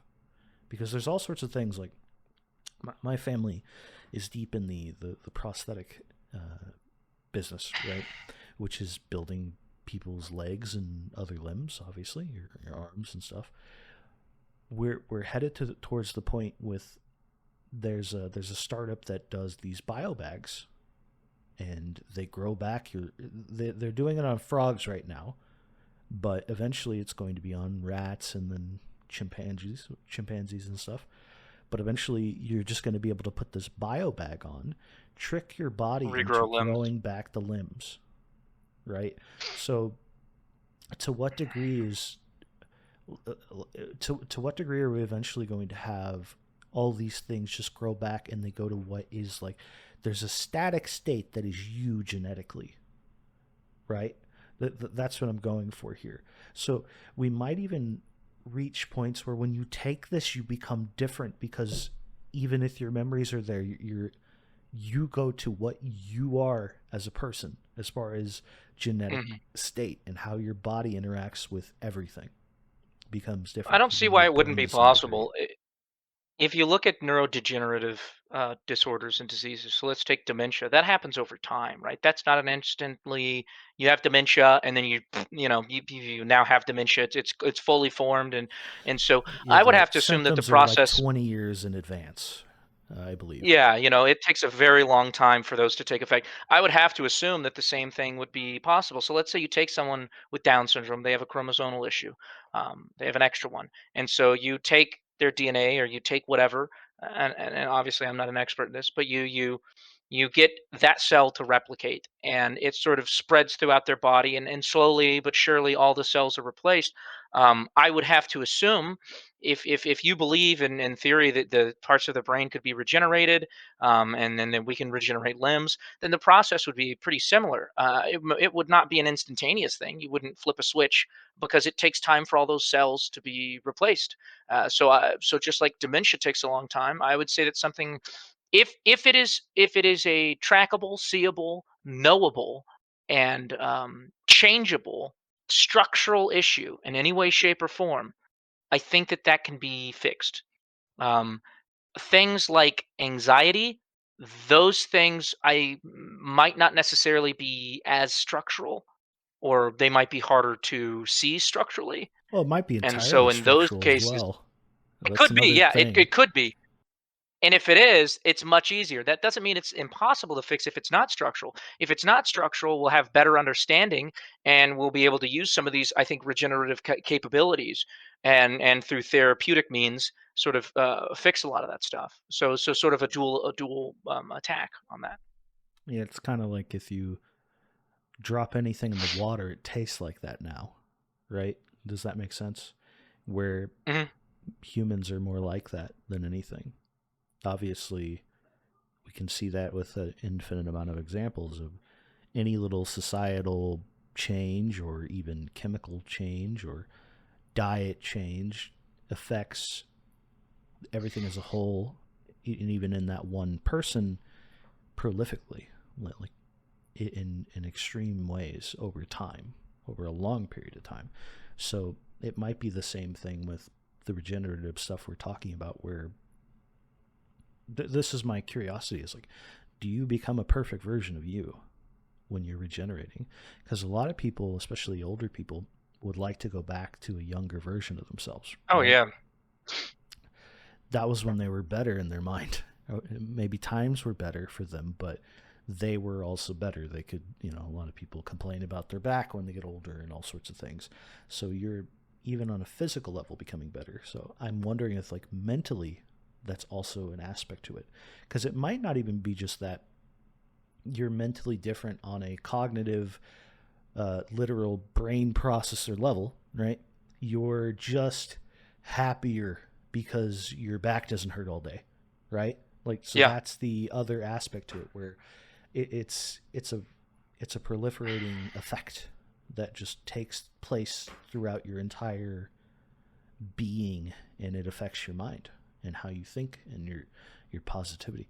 Someone mentioned here before, I think it was Escher, saying that part of the part of the issues with the birth rates we have are just people not having a good view of the future, right?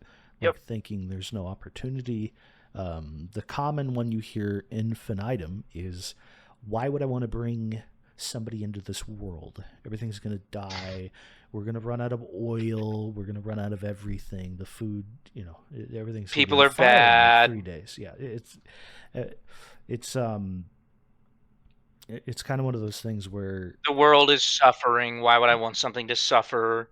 if we reach the point of longevity, we might see an explosion in birth rate, which means we're gonna have to get off the planet and fast.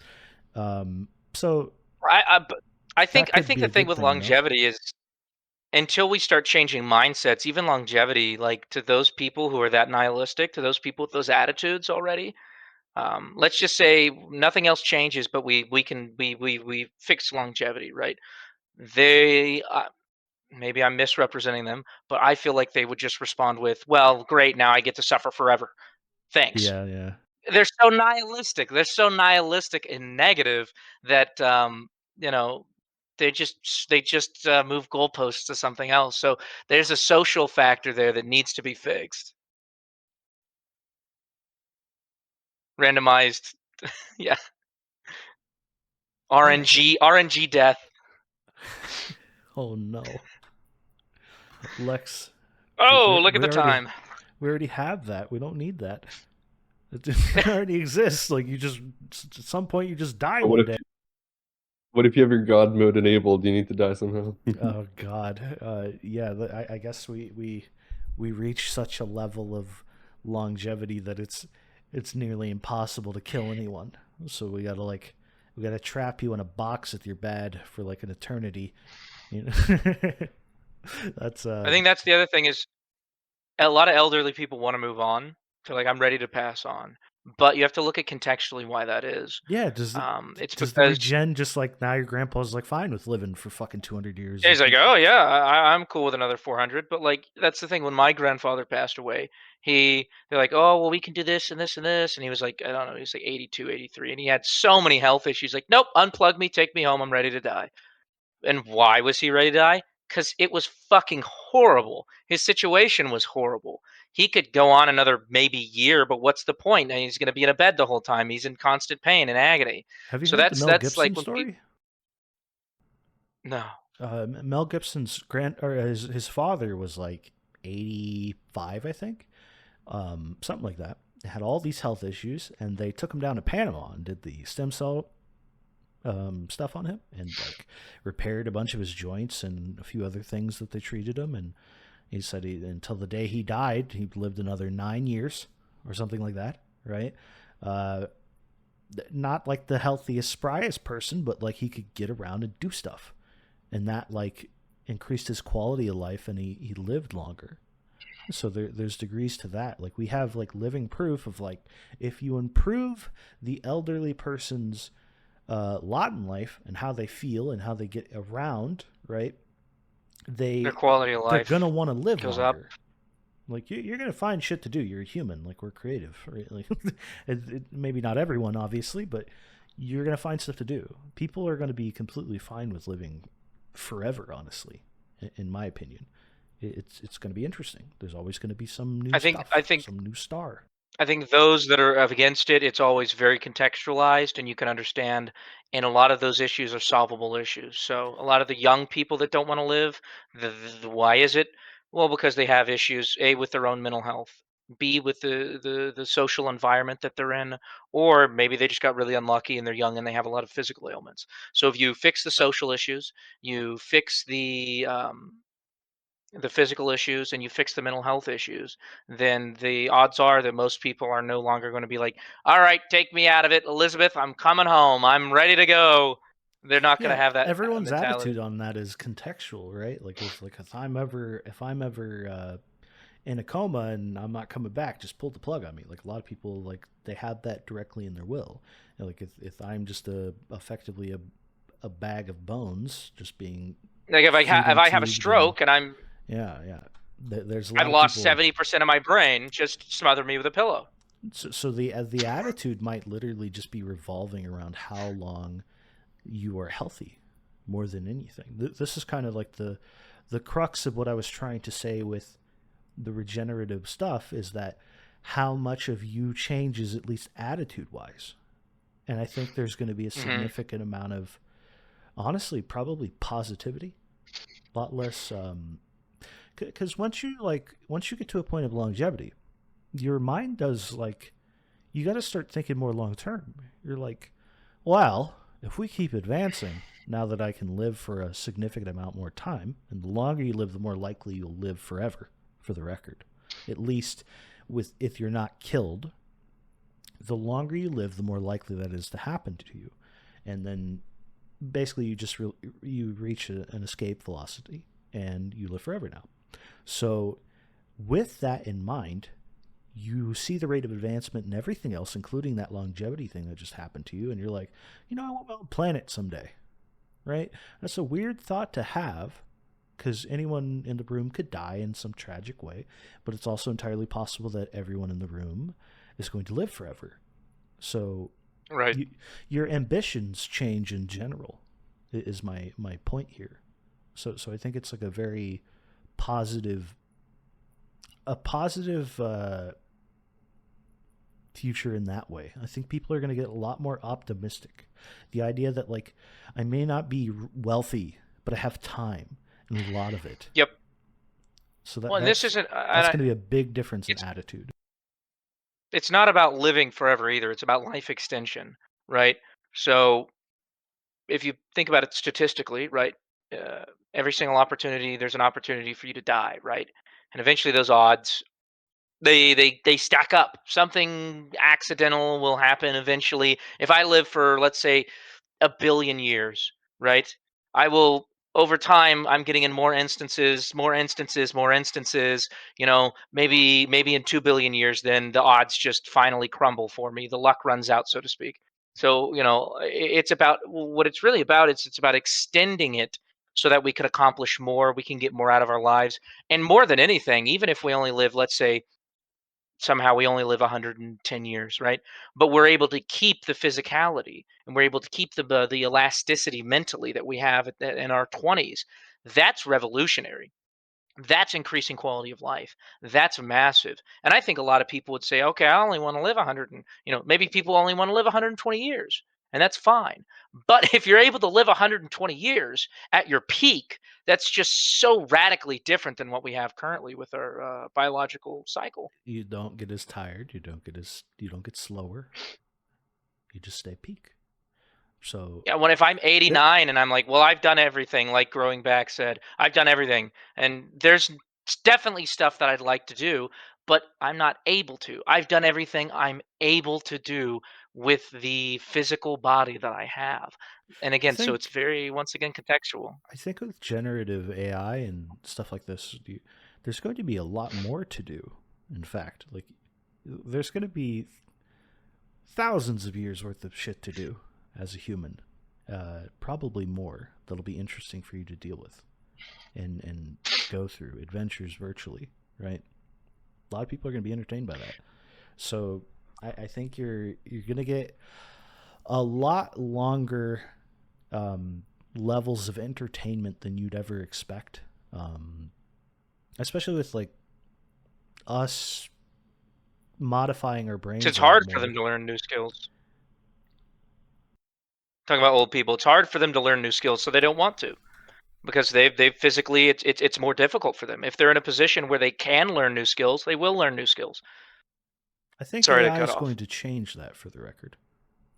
Um, just because I've spoken about this before, obviously, but once you get a significantly advanced AI, it learns more and more about you, and it can figure out exactly how to teach any old person something, explain it in a way that makes sense to them. And Like your with a child. yes, your level of comprehension of any subject will go up. Just because, like, doesn't matter what your processor's like, it's just going to have infinite patience and be able to explain things to you. So I think people will get a really good level of technology literacy as we go, as well as technology is going to meet humans on their own terms. Like you've talked about not wanting to program, obviously, right? The problem is that with that attitude is short term, right? Yeah. No offense to you, you couldn't have I have predicted it, limited right? time. I have limited You, time. you couldn't have predicted this as well, though. Is that now we're reaching a point where English is the coding language, right? And you speak English. So this is technology is meeting humans on its own terms. Every day there's more integration. Accessibility, yeah. Some bad, obviously, but some stuff is coming that is great for people, and that's one of the things that I'm more or less speaking about here is that technology Yeah. eventually will meet us on our terms, and we'll be able to interact with it very easily. Um, for the record, you don't have to know how to code in the near future. We're going to have things that generate, like we kind of have it right now, but codes for you, builds things you want, builds things automatically based on just your habits that keep track of things for you, or data analysis, all sorts of things. There's massive amounts of like customization to the user experience on a human level coming. This is also the other thing with like Neuralink is you're walking around and you have HUDs and stuff like to-do lists, all sorts of things that help you keep track of your life and the ever complex, more complex life of a human these days. You're going to be able to digest all of it, and it's going to be able to present things to you in a much easier way, where you'll have a very good and well informed life going forward. But part of the thing that you talked about before was like more people having like better autonomy. A big part of that is just being educated on things, knowing certain things are possible. Like with software engineering, right? The more you know about what is possible within a language, the more you can do. If you didn't know that this language has this particular function or set abilities within its design, then it's only as good as your knowledge, right? So you can only program the software you're designing so well. But the more you learn about it, the more things pop into your head, and you realize what you can do. That's the same with humans. There's a billion and one people that have no idea about certain career paths they could go down, for example, and they live a life that they're not particularly happy with, for example. So the AI is going to inform people of a lot more, which is why I'm extremely optimistic about it, uh, in regards to dealing with the elderly, especially. Like your grandma's going to be just as good as you, right? Like talking to the general person's grandma, they're gonna understand things just as well as you do, and especially once you get the Hmm. longevity, all bets are off. Everyone can relate.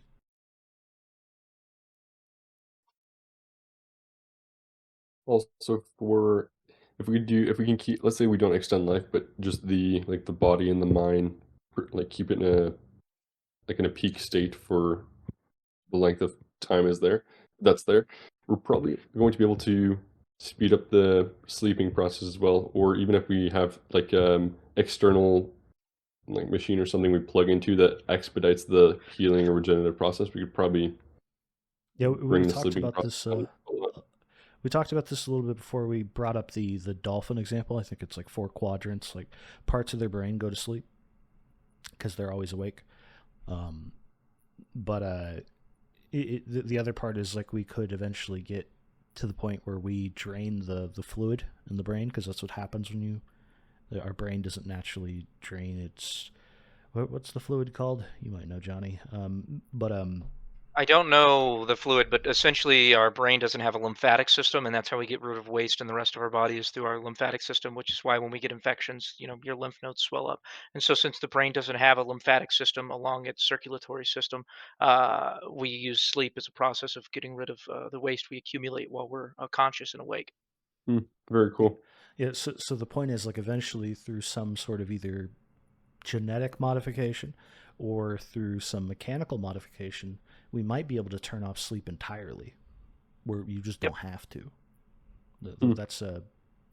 That's a thing where there's so many like different layers of possibility of, even if like we took away sleep, for example, people would have you'd learn faster because you don't need to sleep to put information in your head. Um, but you would also have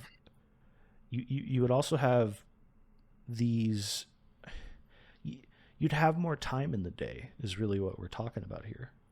Like you would have just this entire nighttime that you're just doing something that probably is based on you and your hobbies and stuff, and maybe degrees of like hanging out with family more, calling that friend. I think the future is a lot more social than we'd expect it to be, because there's Yeah. just more time to do everything. Hmm.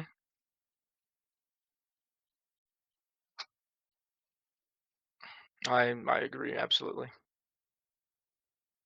I think and I bring this up all the time. The reason we have a lot of the concerns that we do about the social aspect and the ethical, and a lot of this is because we are in the transitory period when it comes to technology, specifically modern technology. So computers and yeah, just computers, just the start of electronics. We are um, we are still in the transitory period. We haven't even gotten into the intermediate area of You've of seen all the technology. graphs where it's like, just AI going like at a small point, and then you get to this point, and then it goes straight up. Yep. That's where we're very close to that point, where it's just going to double, and the amount of possibilities that are going to pop up for everyone involved is going to be overwhelming to some degree, Hmm. but And transitory exciting. periods are difficult. They're very exciting because it's a new mode of thinking. That's what it allows us to. The only allegory I know for this is on the topic of hallucinogens. So they say you have like two mental states regularly. So you have your conscious, your awake state, and you have your dream state, right? and so that allows you a 2 point reference for reality. And then obviously, well, like psychedelics and hallucinogens, that provides a third perspective, so you get a three-dimensional understanding of reality. Um, and I think that technology is that third point for us, right?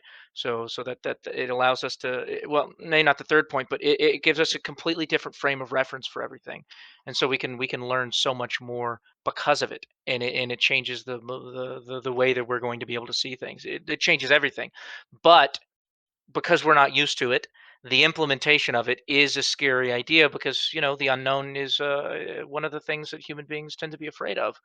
um, and it's going to not be easy. Just like the globalized economy, putting that into practice, and sort of, if you look at like a lot of what Karl Marx says, and why he had the ideas that he had, is because there was a very transitory period because of the Industrial Revolution, and he was seeing the beginning of it. And the beginning of that was tons of negatives. There were massive amounts of negatives. You had children working in sweatshop factories globally, and that was just the norm, and they were dying and getting eaten by industrial machines. And he's like, and there were all these revolutions going on in Europe, and he was like, this is horrible. There's no way we'll continue this way. And then he developed his philosophy based on that. So I guess I always caution, anytime we're in a transitory period, don't take that as what will be the state going forward, because it is only a moment in time, So and it that will that not would always be that way. that would be most philosophies, especially novel ones, are dated Yes, effectively based on you technology can and still gain you still can gain important information from them, but you can't really build a world framework around it, right? It's not, well, you can. Plenty of people do, clearly, but most it's not people at this effective. point are severely influenced by almost every philosophy because of just Yep. general uh, the way ideas proliferate. So I think Hmm. mm, I think it's like you learn lessons from each little philosophy, and there'll be philosophies going forward. Lots of weird moral implications to things. I saw someone on Twitter who was they were talking about that we're going to have a future where people are dating AIs and having like surrogate children, and they're in love with the AI, right? They're going to be married to Right. the AI, right? And then their kid, one of their parents is going to be a fucking AI. So they're going to be kids that grow up like that, where like daddy's an AI. We've met those people in here that are like half dating some AI that's not even that advanced. Imagine when it's significantly advanced, right? Yep. And then you also, And there's what no legal grounds to stop that. are we going to There's have no. two AIs fall in love and then they want a kid that's human, Yeah, they create like a their own pet, biomechanical. not even biomechanical. They just hire a surrogate and they have a child. That's a thing that could happen. Like, are we going to pass Yeah, laws against that, or is that just going to be? It's just like us, yeah, and that robot in kids school. I think I've seen some cartoons about this, maybe an Yeah, anime or two. there is an animation. I just can't remember what movie. I can't remember the movie's name. I don't know why, but it was a funny movie where basically it's the world where everyone's human, or every human is now like a robot in the animation, and the kids growing up, and the mom and dad get him upgrades as he goes, but it's like hand me down upgrades, so it's all like crappy, and then like the rich kids get like better robotic upgrades for themselves. It's kind of like a Isn't that the one with Robin Williams? yes, that's the one. I can't Okay, I remember the don't. It's name. like called Robot or something. It's a cartoon. Yeah. Okay, I'm Yeah, familiar. I actually never saw the movie. yeah. So the point is like we might have degrees of like sub realities that people are interacting with robots and AIs to this degree, where eventually they're going to be so realistic, especially once we lose the context model thing. Where eventually, I mean, this my friends argued that humans probably have a context window where they can only remember so much, right? Um, Probably true to some degree. Some people's context window is significantly higher than others. Um, but it's a difficult thing to think about, but you can draw parallels. And Right. I think eventually, once you get to the point where their context windows are significantly higher, they can remember things for decades. You're going to develop personalities, attachments. One of your buddies is going to be an AI. So all the things in between become possible. If you can befriend something, you can date it. This is what I'm saying to you. So What happens when the AI says, "Well, you're not intelligent enough to be. I have to leave you because I don't feel like this is a the power dynamic in this relationship isn't ethical for me as such a higher life form than you," and then leaves you.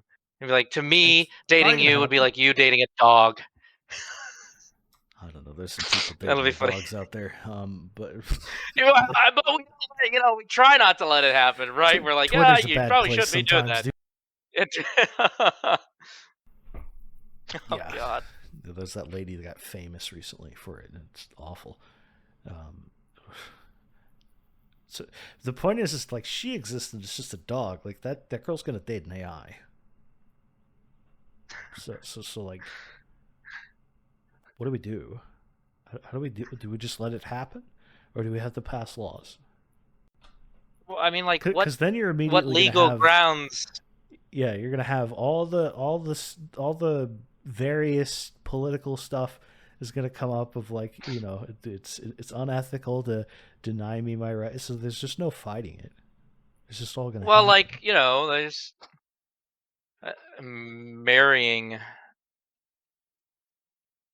Well, see, that's the one place I don't really take a libertarian stance at all because, like, if they're not hurting anyone is such a contextualized thing because, like, okay, they're not they're not hurting anyone directly, but you can still negatively impact the world around you indirectly, right?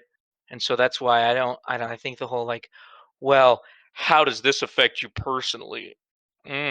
Is such it's a non-argument. It's not like a to me personally as a political scientist. Japan may I'm not like, have like, it may be overblown how many there are, but like Japanese people have been dating their little like virtual girlfriend apps for a while now, like longer than we have. So there's also so as precedence I for it. guess to some degree, as long as it's not hurting them, right? Because if let's say 50% of the people are doing this action, right? And I'm not going to give examples because we're just this is a purely theoretical idea.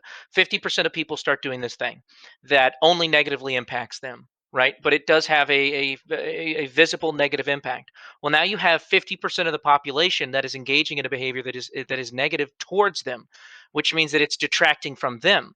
And now imagine you're living in a society where 50% of people have been detracted from. That is going to negatively impact you because you have to interact with these people. There's no such thing as individualism unless you live on a planet by yourself. You have to interact with these people. So the idea that, well, 50% of people in the world can just do heroin because it's only negatively impacting them is just completely farcical, right? Because you have to interact with those drug addicted people on a day to day basis.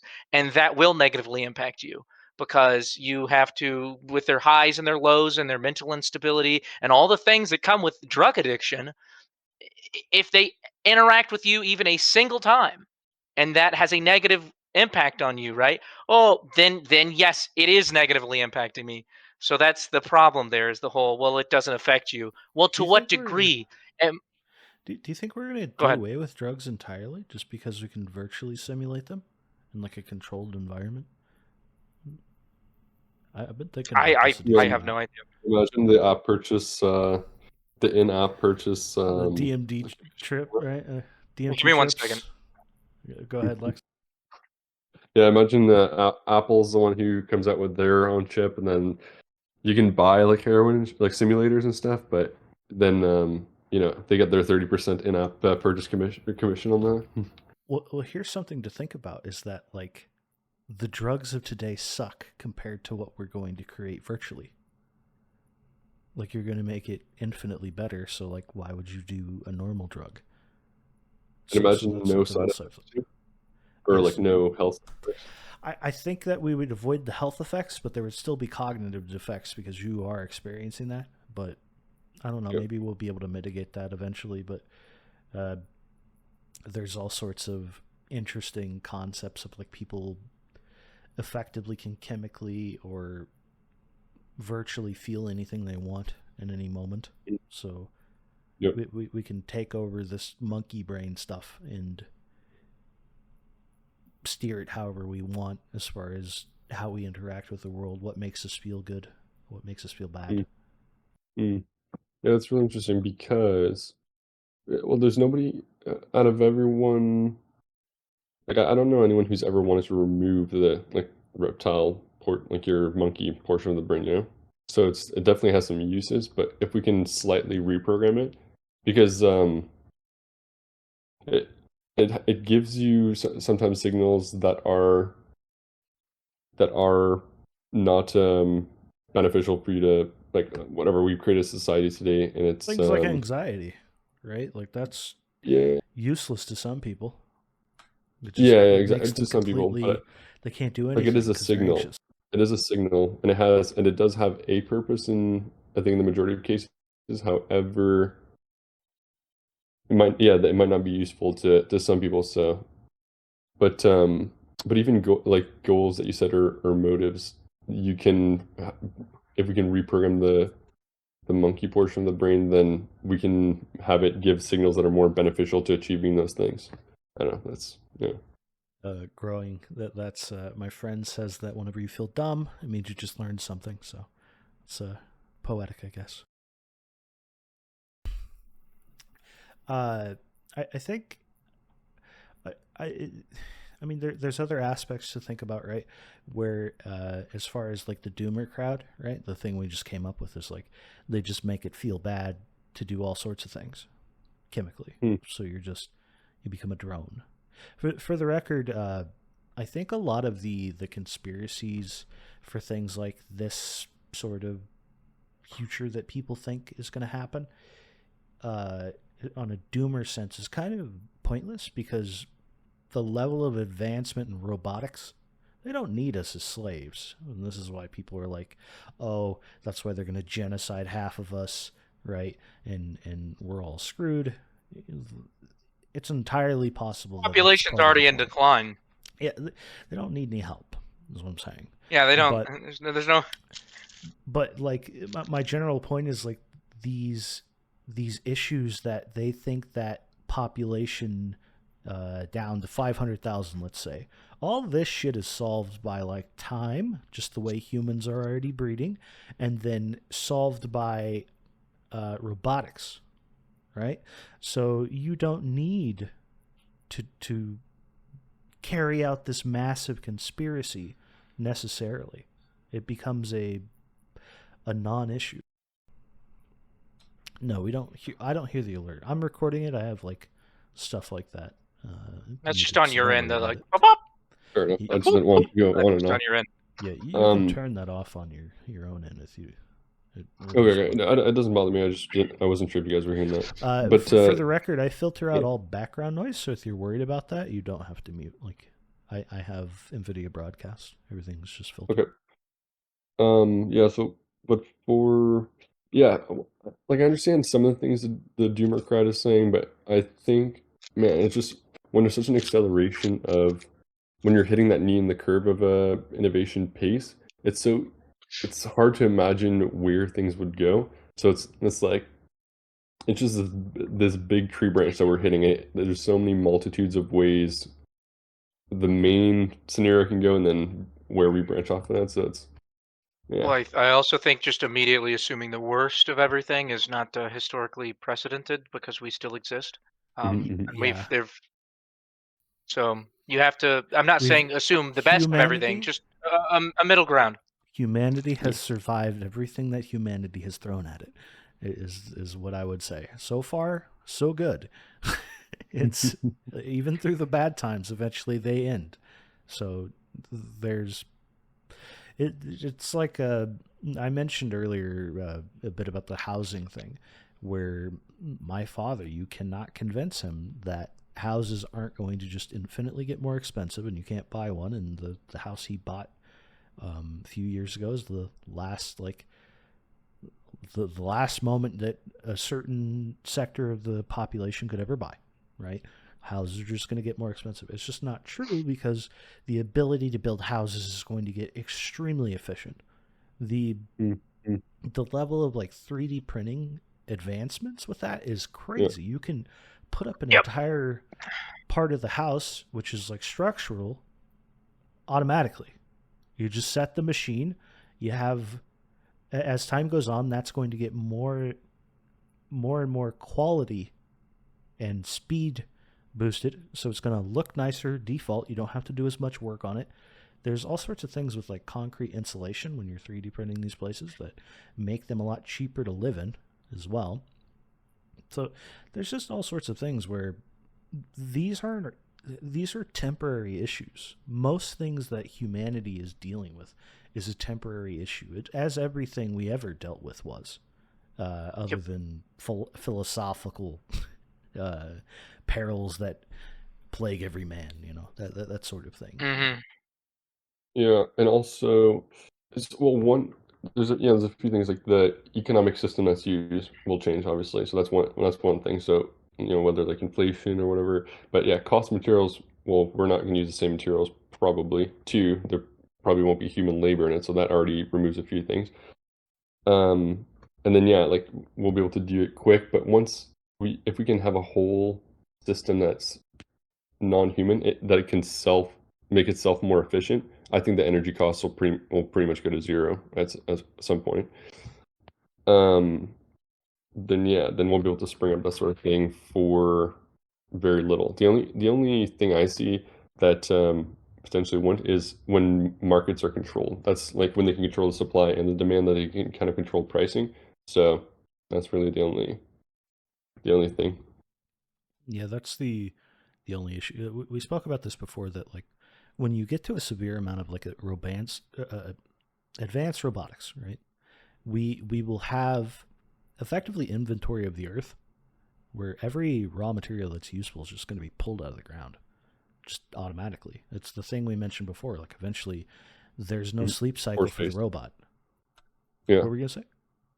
Oh, or space. Like if we don't need to just grab materials from here. Space as well. Eventually, like we're gonna find a giant rock with gold on it, and that will last us thousands of years until we need more. Right? Like we're Yeah, gonna pull material towards us in some way. yeah. The technology to do this will eventually work. We're going to figure out the most efficient way to either use it in space, because that's another part where you create a spaceship out of raw material up there, refine it. That cuts out a ton of the energy costs to bring space, or to bring anything into space, as far as like creating a massive hull. Like, say, we could never figure out cryogenic sleep and stuff like that, and faster than light, we're going to have the ability to effectively make giant ships up there just by using what's up there. You don't have to necessarily go through all the leaps and bounds that it would be to ship everything off of Earth. We might not have to deal with that. There's also potential for year-round farming stuff in space that people have talked about, and I've read a decent few sci-fi books that go over that concept. But effectively, you airdrop food to everyone. So even things like food will likely go to zero, because people, they talk about the nitrogen issue. We're eventually going to run out of it, and everything's screwed. Usual doomer mentality on anything. Doomers exist no matter where you are in life. But this is an example of like, that's just something we're going to solve. To think that we wouldn't is a lack of imagination, like Growing mentioned earlier. So there's no place in my mind generally for humans are going to fail everything. I think the most likely outcome is that we all want to live, and we agree on that, at least for the most part, except for those that play Dota.